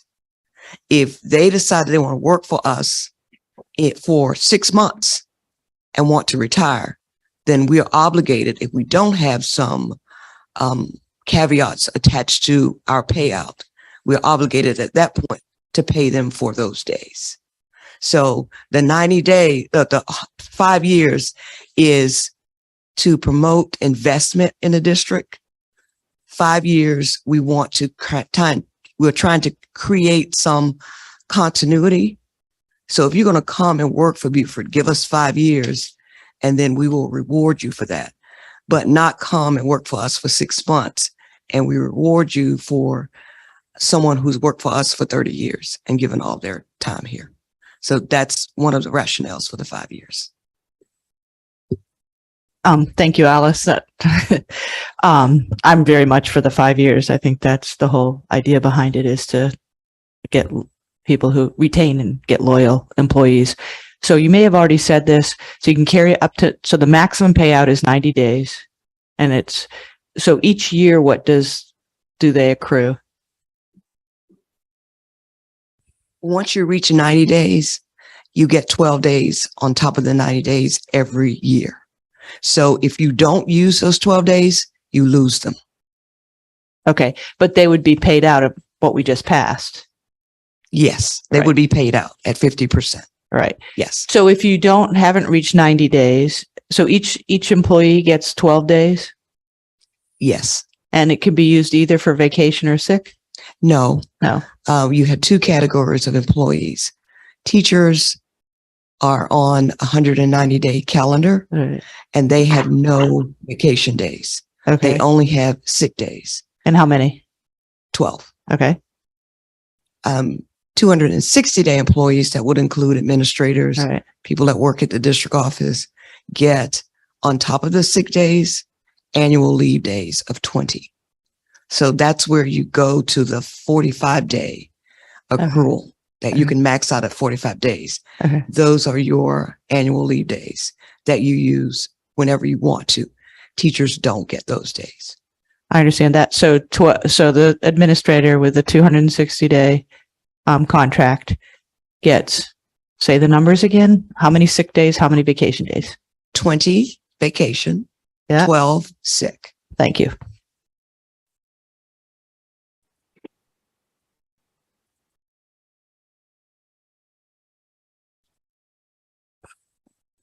So if a person don't use any of this sick leave, they only get paid for 90 days, you said?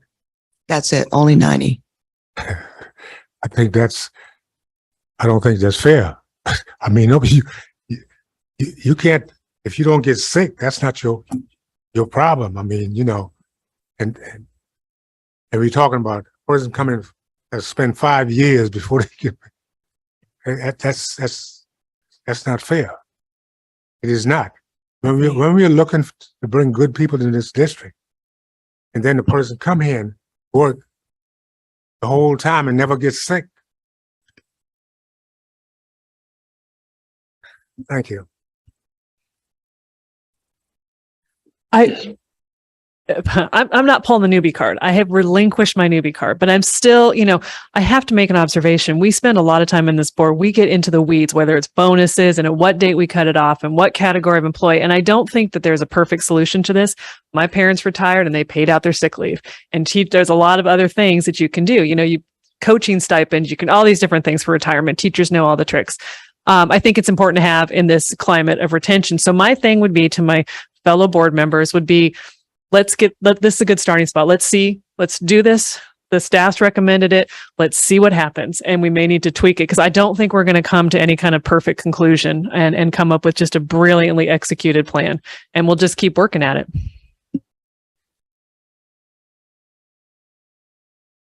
Thank you, Mr. Chair. I was just going to make one last comment in regard to the numbers and rolling everything around in my head. And I agree with you, Ingrid. I think we should go ahead and approve this today and just revisit when we need to. But something that gave me some comfort was me sitting here asking y'all all these questions and running the numbers myself. And based on what I'm looking at of that average number of half-day rate at 190, even if they had no sick days going into the 5-year rule, that gives them 60 days. We would be paying out about half. Well, so substitute would be 6,000 and the teacher would be like 11,400.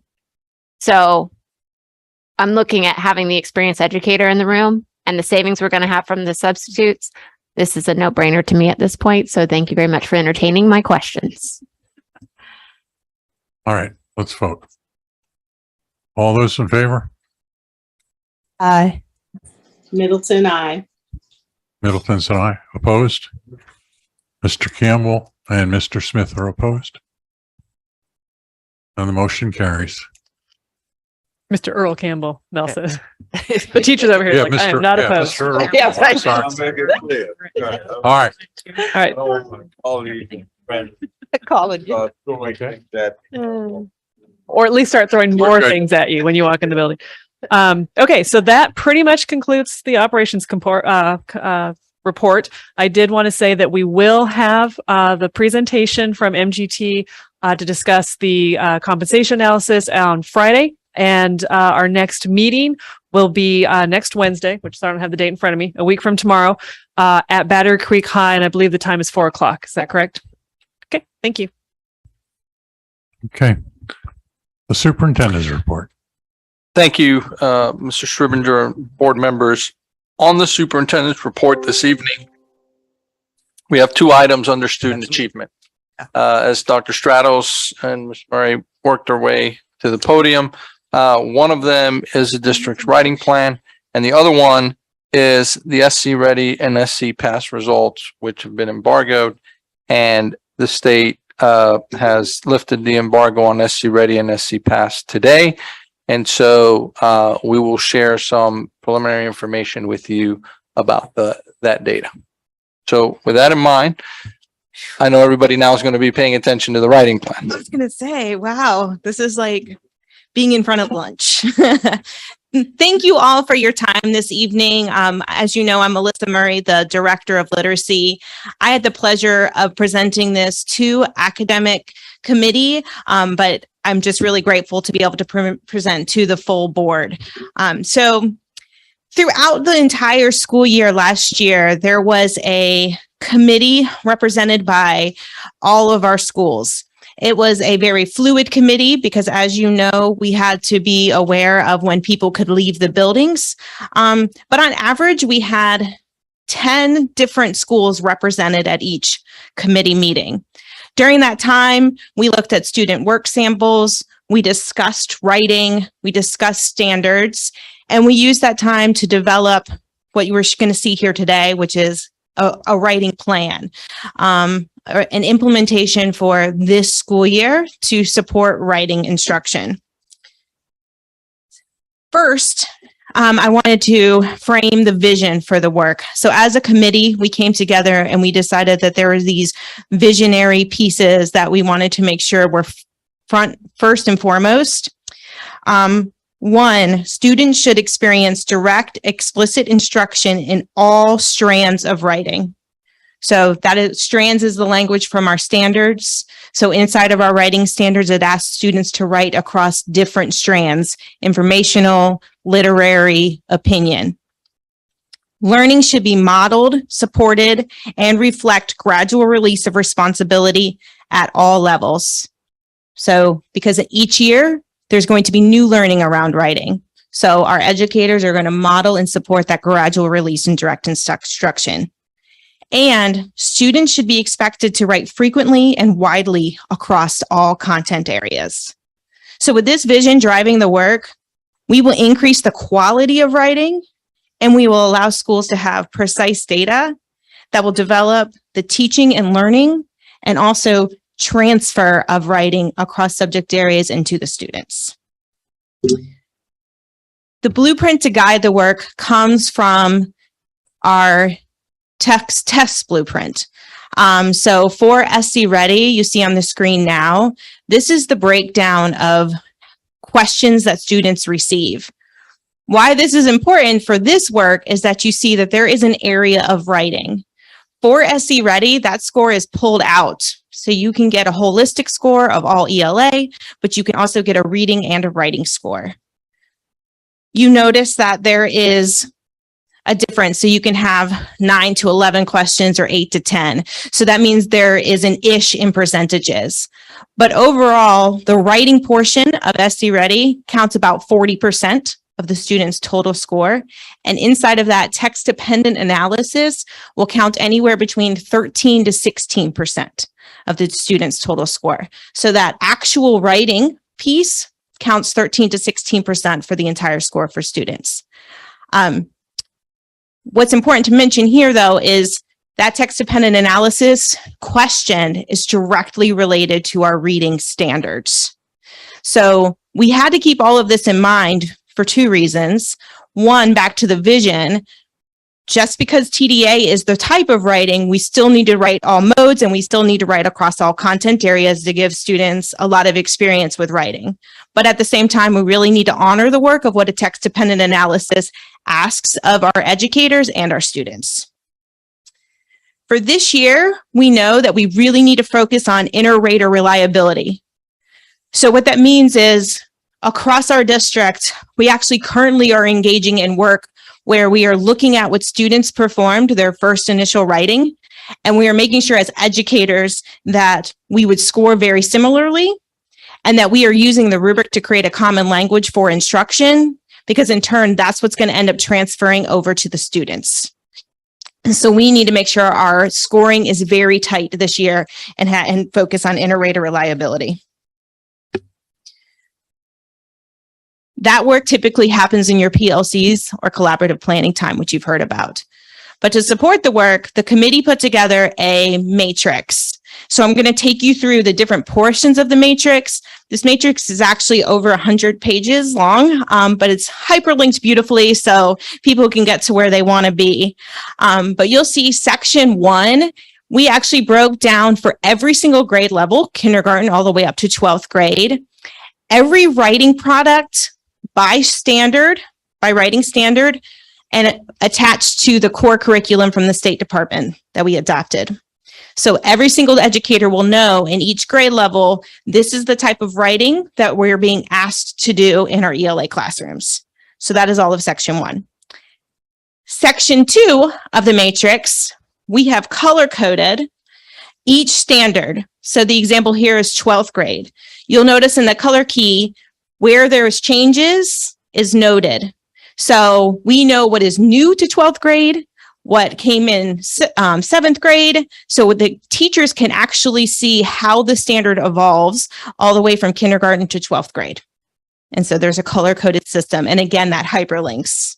And then you can see next to it, it draws attention to the writing tasks in our state adopted resources that connect to that standard. The third section starts dipping into the text dependent analysis work, because those text dependent analysis questions will come from our reading standards. So we've done the same color coding with every single reading standard that the State Department of Education has let us know could possibly be one of the questions that text dependent analysis is pulled from. So it doesn't drill down a lot, but it gives a little bit of guidance of where we need to focus for text dependent analysis. And again, that's color coded, so the educators will know this piece of that standard is new for this year. The others are repeating. The next part of our matrix is what we call the anatomy of a text dependent analysis prompt. So all text dependent analysis prompts have 3 parts. It's very consistent and predictable. So we want to make sure that we offer those types of questions to students throughout the year. So I gave you a sample here, but in the matrix, we've also taken we have provided some text dependent analysis prompts that match the anatomy of the prompt to support our educators depending on which standard that they're in as they get started in this work. The last portion of this is simply all the hyperlinks. So everything in here you can also find on the State Department of Education webpage, but they are not in one spot. So now everything that we use to create this matrix is here. Everything that we could possibly use to work within our PLCs around writing is now all in this one spot, and it's hyperlinks that go straight to the State Department of Education webpage. So that's the supports. Inside of our plan, we also are going to progress monitor and utilize the work in PLC. So right now, our schools are doing their first text-dependent analysis, which means all students are practicing. We're getting a baseline. But this time, we are going to focus on all of the organization and structure indicators of the SC Ready rubric. So you'll see the whole rubric there. Of course, we're aiming for excellence, so we're looking at the 4. Next, in the middle of the year, we're going to add analysis. So at that point, the entire rubric will be utilized, but we wanted to get first things first and make sure that the students understood the task, how to write, how it's organized. And then based on the student data, that's going to drive the work of our PLCs and then future instruction in the classroom. And that is an overview of our writing plan. Thank you, Melissa. I really like the plan. I really like the metrics. I really like the goals. I really like the way it's laid out. But a plan is only the start. It's how the plan is executed. And so by the end of the year, I would love to hear the results of this plan. I would love to learn about best practices, that how the schools have taken this plan and executed it on the ground, and what results came of it. And are those best practices shared so that we've learned and we can advance district-wide? And I think this is so important, that writing is the key essential of education. If you can't write and can't communicate what you've learned, you're worthless. I would love the opportunity to come back and do a check-in at the end of the year of how this progressed. Thank you so much. So one of the things that I think is important to the point I think you're making, Colonel Geyer, is that when you're looking at impacting and improving something like writing, right? A critical component is the feedback that students receive as a result of their writing, right? And so when you're laying it over a rubric that Melissa's talking about and describing in this type of plan, there's the opportunity to provide students with clear, specific feedback about their writing, where it's going well, right? And where that improvement is needed to help get them to the next level. But writing is something that I have noticed in our system that we need, there's opportunity for good, solid improvement around it. Thank you. Melissa, this is fabulous, the hard work. Because all this information has been out there, but it's not been in an easily accessible place for the teacher. Okay, for planning purposes, for PLC purposes and everything. So I think this looks very strong. Would I be correct in saying that the data we're going to hear from SC Ready, it's broken down into reading, writing, and math, right? I don't know if we got the reading scores back, but would we, with the implementation of this plan, wouldn't this year be the baseline? Then you've got this implementation of this plan. Then you'll have the SC Ready writing portion at the end of the current academic year, and you can then determine whether some progress has been made. What, is that correct? In terms of how they break information out on reporting purposes, I think that is correct. I think what we have thus far that they have lifted embargo on is an ELA score and a math score at the moment. Right. Yes, correct, at the moment. So for today, but we should get it because that's what they've done in the past, and science today. They do not break it apart for the EOC. So that's the one area we wouldn't be able to track in that way. Writing across the curriculum. That's been a stickler in my mind for 40 years in education. They want you to write, then they want you to write in math, and they want you to write in science. And it's always done. And my question is, how are you going to assure that that the writing, the technical ELE format, but that kids are continually writing in these other courses? Because that's a tricky, but I think the research will show you that schools that write across the curriculum usually gain a lot more than schools that just focus on writing Yes, sir. and the LAs. To your point. But the writing and math is not the same. Just a lot more technical writing than it is there. And is there a plan for phasing it in and getting that concrete math teacher that knows only numbers and directions to write more? Yes. That a part of this plan? It's you can say yes, ish. So that is in service of why we are really focusing in on inter-rater reliability and having the common language of the rubric. Because when you analyze those pieces of the rubric, it would apply to math, science, and social studies because it really allows the content area teacher to ask their question and then expect a complete response. And so we will have to navigate that a bit, but the door is open to that. And I think the other large change that has helped open the door to that is the way that the science standards are written, the social studies standards are written, and even the math standards are written are now really, begging for students to write. All right. Great idea. And I know this will improve our students. Just writing and brings out the ideas that you may not think is there. That helps. When does this go into effect? It's happening. Happening now. Yes, sir. Okay. The schools that have been falling behind in years, do they get any extra help? Yes, we do have help available. May I? Yeah. Mr. Campbell, we've had the opportunity of 2 instructional coaches, one for elementary, one for secondary. Right now, our secondary coach is assisting directly at a school site part of the day and then actually conducting training at the high schools. Just finished an introductory last week.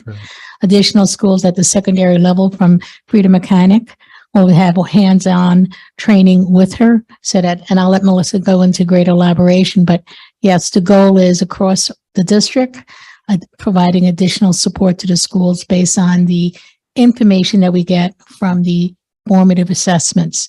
So we can look at the data, identify the needs, and then help deploy even more additional help. Thank you.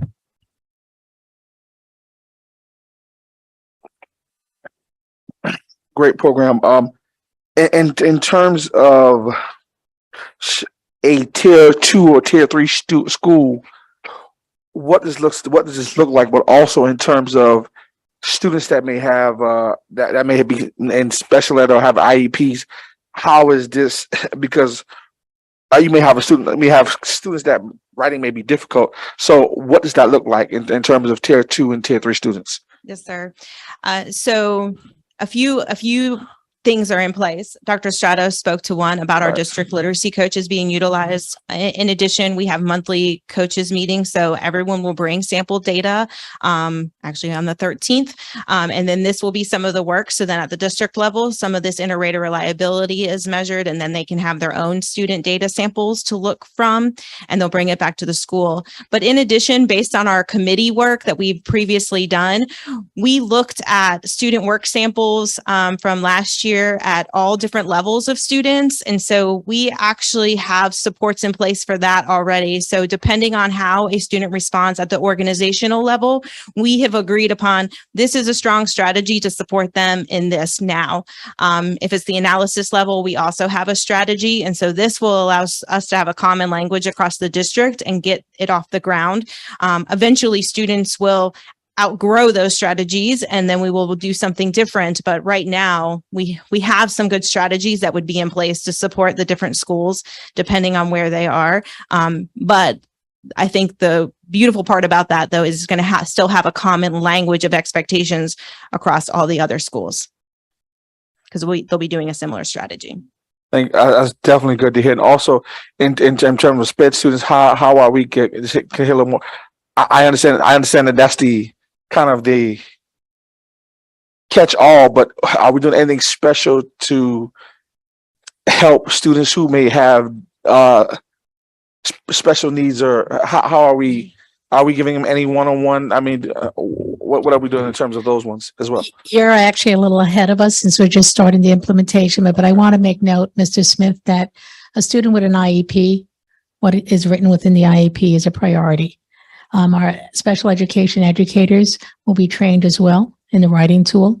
The expectations that is actually Colonel Geyer put forward is that ability of writing across, so that a student with an IEP or an ILAP will have that availability to communicate. So yes, modifications and additional strategies will be needed, but I think that's the magic of what our educators are able to do as well. Thank you. Thank you, Mr. Chair. I just wanted to thank you both for your work on this. This is extremely complex for the average person to look at. I didn't really begin to appreciate writing as a skill until I was in my graduate courses. And it was very valuable to me. I had a teacher, though, that when she would return one of your writing papers, you couldn't talk to her for 48 hours because it got emotional. So I think what we're doing here is that we're creating confident writers, and that's a skill that's going to be very valuable to them when they enter the workforce. And I just really want to thank you for your work on this. It's great. I think it's important, when you're writing for different purposes, and if I'm writing to convince you of something, right? That's one style I'm going to use, and I'm going to have a certain tactic when I do that. If I'm writing to give you my opinion, that's going to be different, right? So we need our students, our scholars, right, to learn the art of writing in these different forms, right? Mel spoke about across the curriculum, writing in a science class is very informational based. It's very and the reading is informational based, and so that is, in and of itself is challenging. But writing will help reading. Writing will help reading.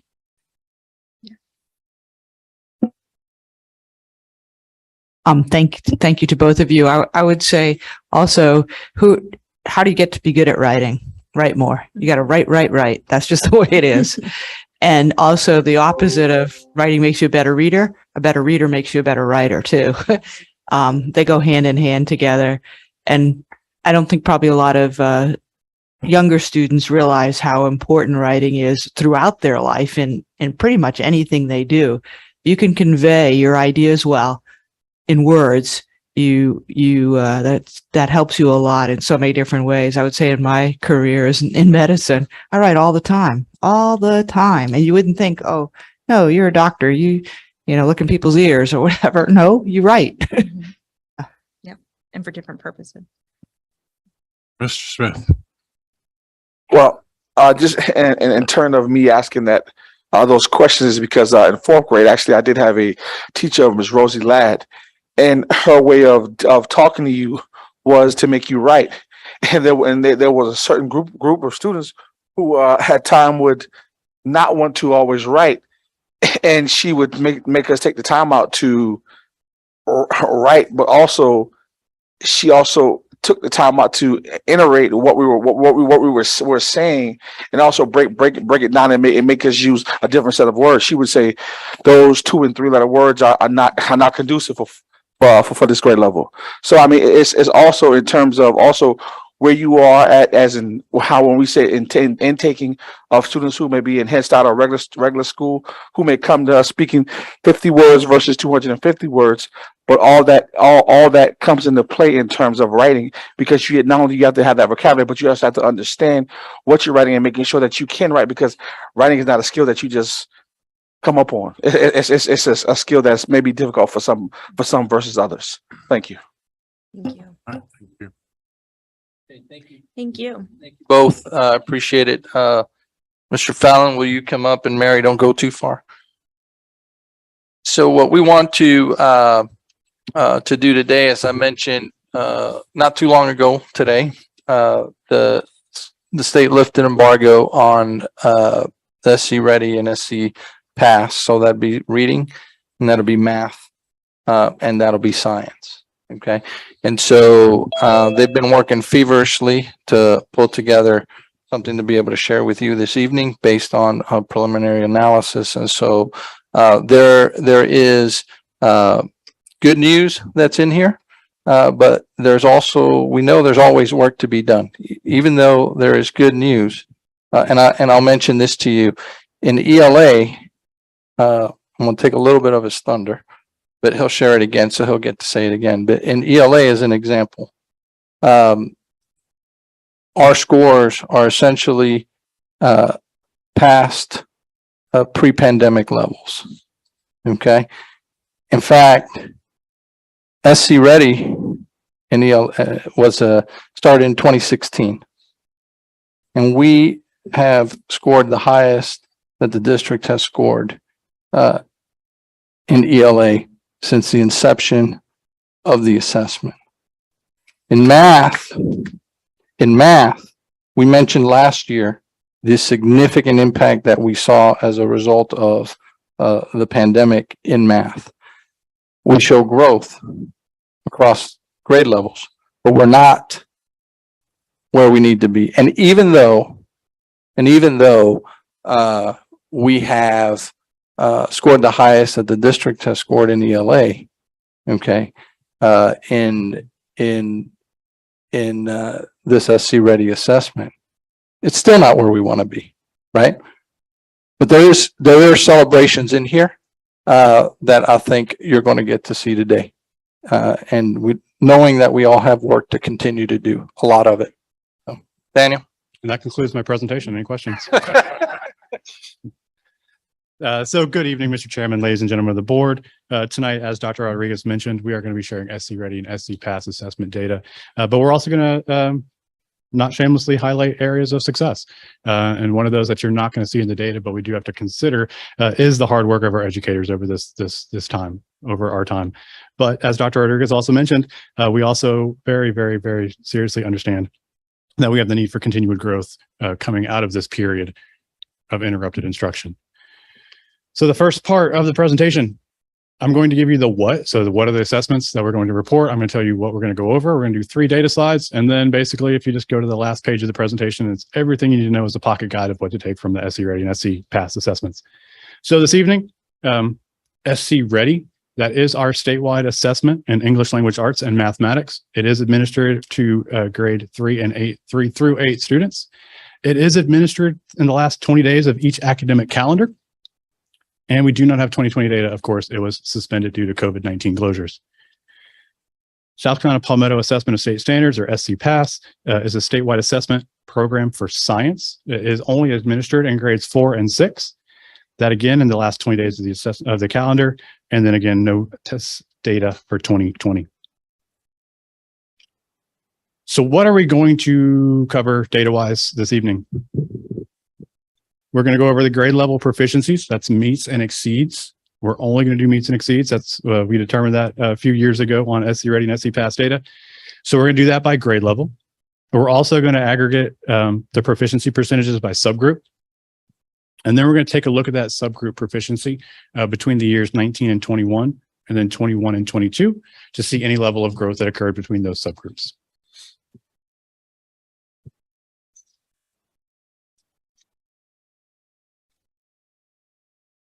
So our first set of data is the longitudinal proficiency percentages. That is really small. Is it on your screen by any chance? Yeah, if you're on Zoom over there. Oh, you're not on Zoom here. Got it. That's what I was going to ask. I was also going to ask this. Line for line. Line for line. Not a problem. All you have to do is look at the color. The color is good. Green is good. So what we're looking at is grades 3 through 8. This data is broken down by grade level. It is reporting Beaufort County data as well as the state of South Carolina. So this is not the. There's ELA, English Language Arts data, mathematics data, and then science. That's SC Ready and SC Pass. And then the years that we've included is 2019, 2021, and 2022. 2019 being the baseline before the pandemic or before the interrupted instruction. What you will notice is, as Dr. Rodriguez mentioned, in 2022, every grade level, every subject is at or above the state levels of proficiency. Again, as Dr. Rodriguez mentioned, we're not stopping there. We realize there's still work to be done, but coming out of what the 2-year period that we've had, that is a success. So in ELA, all grade levels are at or above the state. These are also the highest proficiency levels since the inception of SC Ready in 2016, with the exception of 7th grade. It's half of a percentage point away from its highest rank, which was in 2021.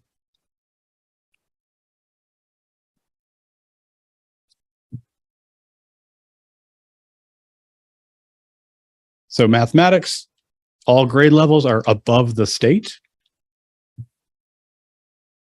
All but 2 grade levels showed improvement over the 2021 data. The 2 grade levels that did not show improvement last year were grades 4 and 8. And there's actually a recent article released at the end of last week coming from the National Center for Educational Statistics. They report on our NAEP data, which is a national assessment given to 4th and 8th graders. NAEP. So that report titled Sobering Picture of Pandemic Education, Reading and Math Scores Drop Sharply. They've only reported on 9-year-olds.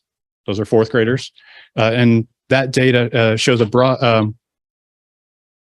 7 percentage point decrease for the first time in the history of NAEP, bringing the nation and the nation's report card to a 30-year low on mathematics scores.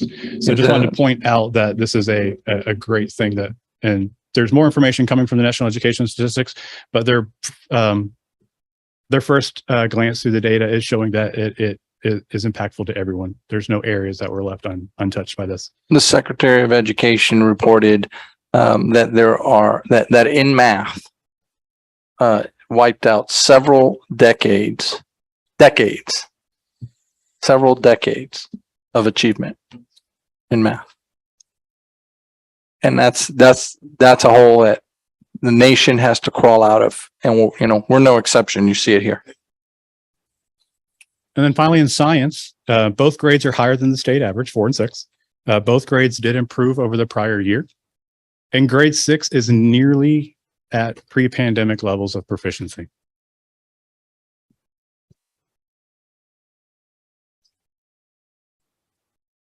Moving on, we get to a longitudinal subgroup. This is by proficiency. This is aggregated. So when you see all students or you see Hispanic Latino students, that's all students in grades 3 through 8 combined into one metric. That is to help not one for consumption, but also for time. If we reported this by grade level, there'd be 252 data elements to go through, and it's a little much to consume at 8 o'clock at night. So what we have here is the same exact data. It's just broken down by our reporting demographics. So we have Beaufort County School District, all students. We see 2019, 2021, 2022, and English language arts. We also break that down into Hispanic Latino students, African American, white students, students with disabilities, multilingual learners, and then pupils in poverty. That would what you would call socioeconomically disadvantaged. The new term is pupils in poverty. Don't do the math. The next slide has the math. So if we go to the next slide, what I've done is I've taken 2019 and I've looked at the growth of each individual subgroup compared to itself, 2019 to 2021, and then 21 to 22. The all students, that row, will never be highlighted green because that's the comparative, that's the comparison group.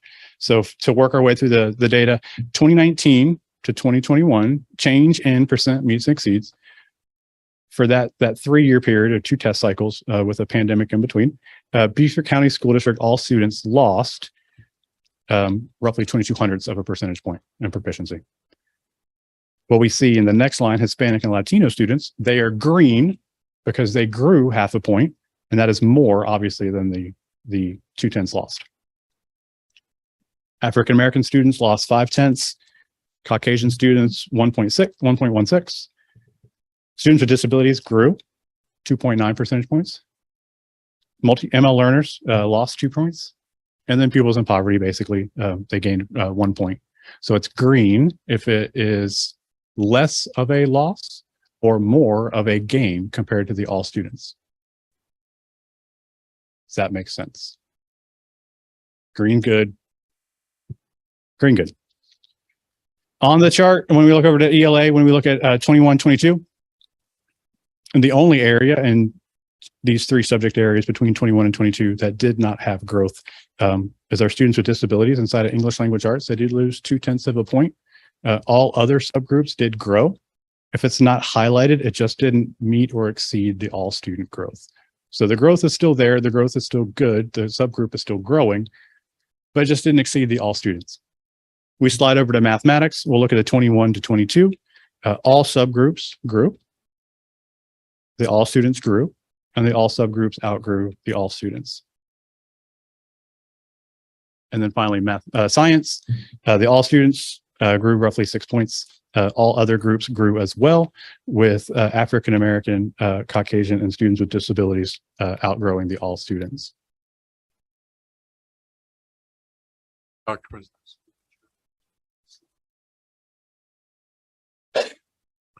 If we were holding questions or not. So on that last slide, am I correct that sorry, can you go back to the last slide?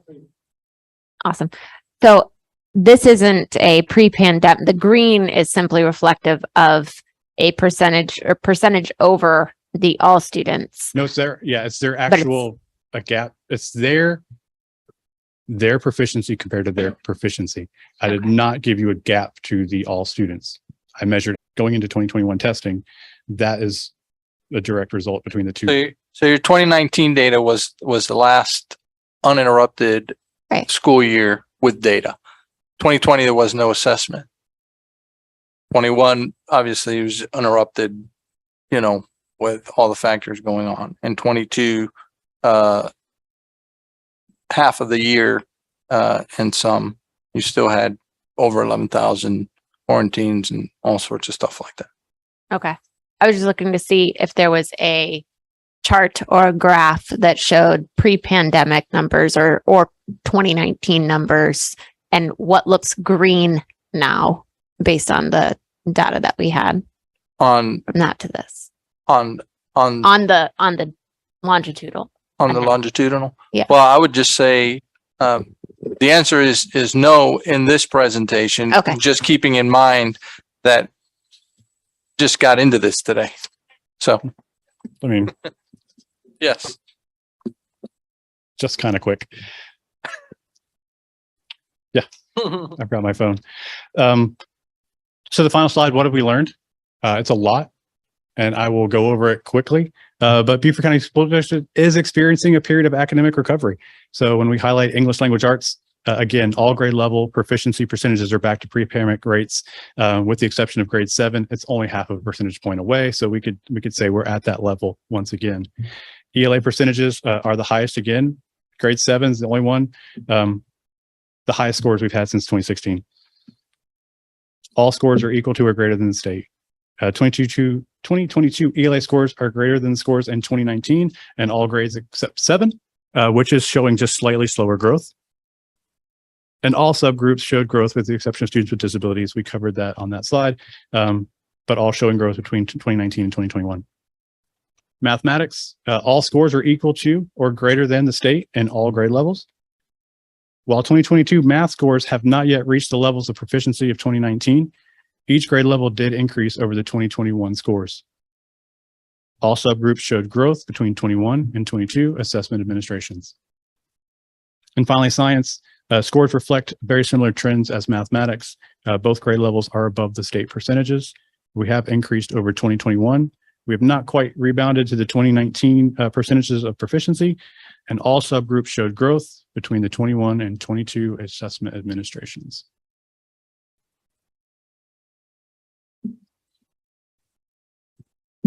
Time for questions and comments. Thank you so much for that information. It was a little tough on the neck to see everything, so we'll probably get into it a little bit more, but it kind of tied in. I was actually was over at the high school picking my son up from school this week, and while I was waiting, I ran into the principal, and I was going to send you an email and say, as a compliment to Mr. Shidrick and to the school as well, but the energy in the schools is so much different this year than last year. I had a 9th grader, and it was going to school. It was a slog, and everyone seemed depressed, and it just seemed the energy was low. And my son was a 9th grader. He was in honors classes. He said, "Mom, 80+% of the kids don't care. They don't want to be here." You know, that's the energy I had last year. And it was so noticeably different. Of course, it's the beginning of school year. What I would like to say, I do think, I was going to say this in my email, I think we are in a period of strong academic recovery. I feel like we had a dip, and unlike some of the other districts around the nation, I do feel like Beaufort County is experiencing a much better rebound. Because I have friends who have kids in school and who are on school boards all over the United States, and they're not having the same academic rebound. So I want to say, I think these numbers, I haven't really gotten a chance to look into them, but I concur with your assessment that we're in a period of academic recovery. And one of the things that really struck me that I think nationwide, the public schools are going to have to grapple with, kids no longer see school as important. They're like, it wasn't important for 2 years. We could stay home and be in our bedrooms. We could, there was none of that sense of purpose. And so I read a great article that said what public schools need to do is they need to reconnect kids to their why. Why are you learning to write? Even if you're a doctor, you still need to write. Why are you learning math? Even if you're a plumber, you're going to need to know math. You don't have to be a physicist to take, algebra. So I think that's something that we have done a good job on. Obviously, we need a lot more work. Another number that I am interested in is the graduation rate, because I am concerned about that as the last couple of grades came to graduation and didn't have the opportunity for academic recovery. So I don't want to applaud these numbers at this point. They're too new, but I do want to strongly say, and this was already on me that I wanted to say this, I do feel like Beaufort County is in a strong academic recovery mode. So thank you for the numbers. Thank you, Daniel. Question. So once these are not embargoed anymore, is there access to other school districts? Is that published somewhere? So in other words, can we look up Horry County or Greenville or? Yeah. So up until 12:30 this afternoon, there were no Excel files or no easily consumable data in an embargoed or non-embargoed sense. So that would have been combing through websites and writing numbers down. Now that the data is out, yes, we have preliminary looked at some districts, but yes, it's much easier now for us to go in and start slicing apart data. So we can go back and tell the instructional people, what are we looking at? Then we can get to the content coordinators, we can get everybody going. So yes, that analysis is to come. The first was, let's take care of our own stuff, get it reported, get it out. And then we can start really digging in and having instructional conversations in ISD. So it's not listed on like the South Carolina Department of Yeah, so if you- Education? yes, Do you if have you to go go to different sites or? No, so if you go to ed.sc.gov, should be in the top right-hand corner, you'll see data. If Okay. you click on data, there's assessment results. Thank After you. assessment results, SC Ready, SC Pass, and then it goes into the actual data. I do think that's important to note that when you go there, it doesn't. It's not as accurate or as simple as picking out any school district and then looking at it and then saying, oh, let me compare that to this other school district, right? Because there are multiple factors that distinguish school districts from one another. You might have a school district like ours, which is approaching 57% students of poverty, and you might have one with 20% students of poverty, right? And so that's not the same comparison, particularly when you're on the heel. Just behind you has been a 2 to 3 year global pandemic. And one of the things we noticed here is that 80% of students in certain sections of our community chose to go all virtual, right? And in other sections of our community, 80% of students chose to come face to face. Within that, just right here in Beaufort County, there's a significant difference in the impact of the pandemic that we're already seeing, and graduation rates and other things like that are also lagging indicators where, maybe we didn't see the initial effect of the pandemic in last year numbers or what have you. But as those students move through, there are some lagging effects that you can see as a result of the pandemic. So one other variable, when you look at 2021 data, the state removed stipulation on how many students you test. Right now, we tested almost all of our students. Right, we were up just over 90% of our students that actually came in to take a test during that year. But there are many districts who didn't hit that number. But you're not going to find that when you're looking at it. So when you look at those comparisons, it's not that easy. But it's still good to look and poke around. Yes. And it's not full disclosure. So Beaufort County, we tested 91.4% of our population in 2021. The state average was 87.9. So that's a big difference when you start looking at it. It's a range from 99% down to 25% tested. Thank you, Mr. Chair. One piece of data I don't see that I've seen in the past is gender data. I'd like to see the gender data. I think I really believe we have a gender achievement gap in our young men and our young ladies, and that helps us target a little bit. So I appreciate seeing that sometime. Thank you. Why do you think 7th grade is much slower? What they have come up with an answer for that? I phone a friend. All those, Dr. Stratos will share some insights on that maybe, but all of those tidbits of things are things that we have to dig into and dig into with our schools. It can be any multiple layer of reasons, but those are things that we have to dig into.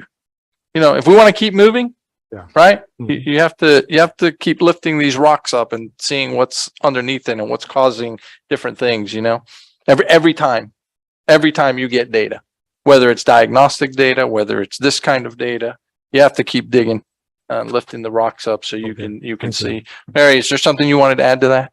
If you think of the standards as a step curriculum, that step from 6th to 7th grade is a little larger step. So you have two factors that happen. Is a larger jump, and that we don't have a spiral curriculum where things get retaught, it's a bigger step for the students. So there's a little more complexity as well. And there's another issue possibly in math, when you look at 7th grade data, is that some students take algebra 1 in 7th grade, and then they take geometry in 8th grade, or some students take algebra in 8th grade. And so when they do that, they take an EOC, right? So you're lifting them out of that number that sits in your regular 7th grade class, or your, so those are all factors that, again, you got to tease out, so you can really see what's happening. Yep. That's a good question. Very good question.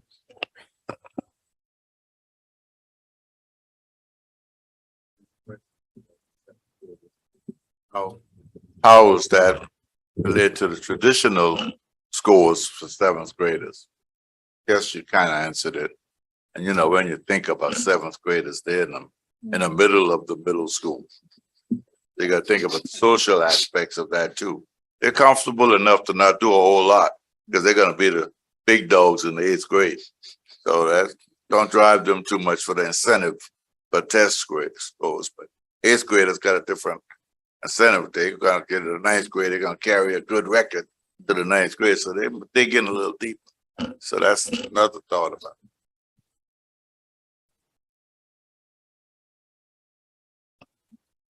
Thank you all.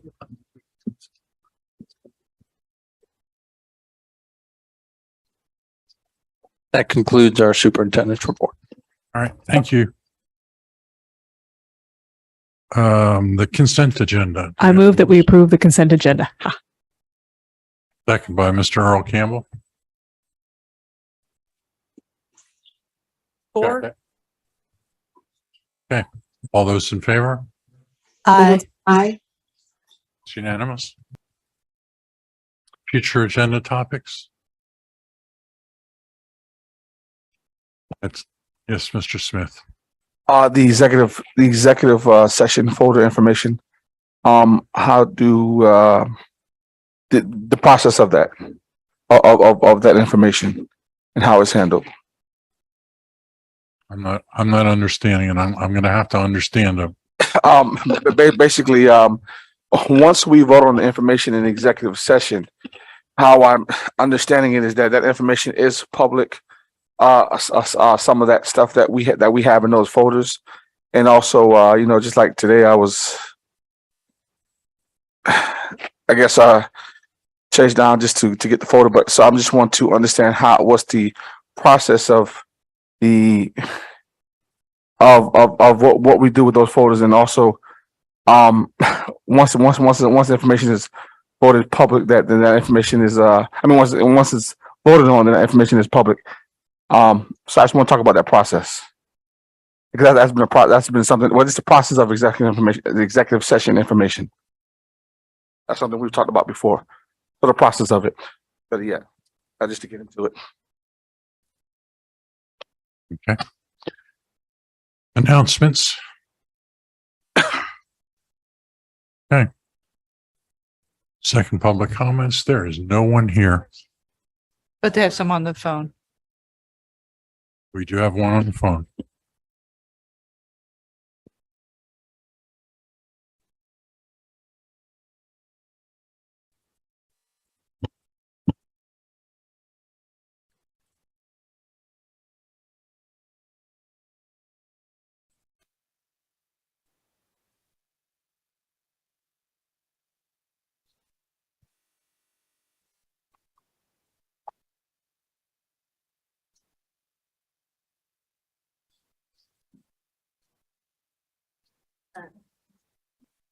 This is Robin. I'm calling and putting you on speaker for public comments. You'll hear in a minute. Are you ready? All right, hold on, please. Thank you.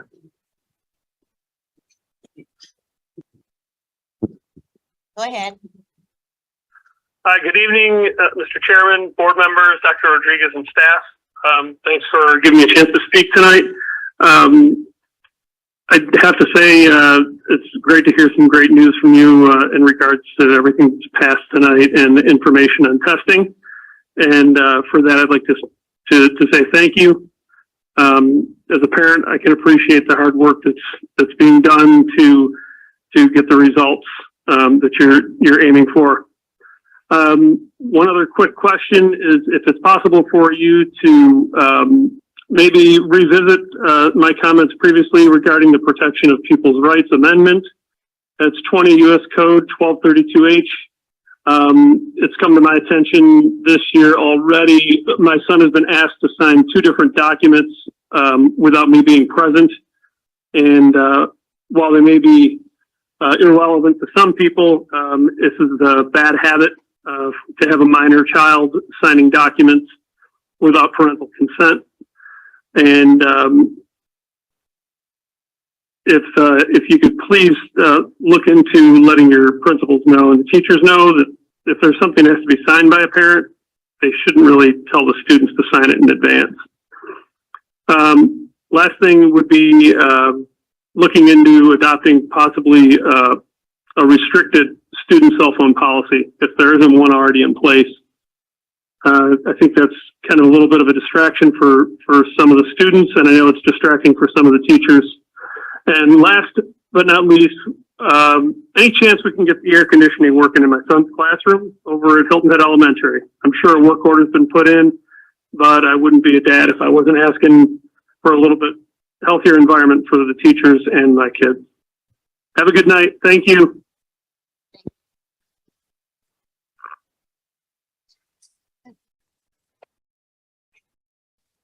The only thing left on the agenda is adjournment. Okay. Unanimous consent.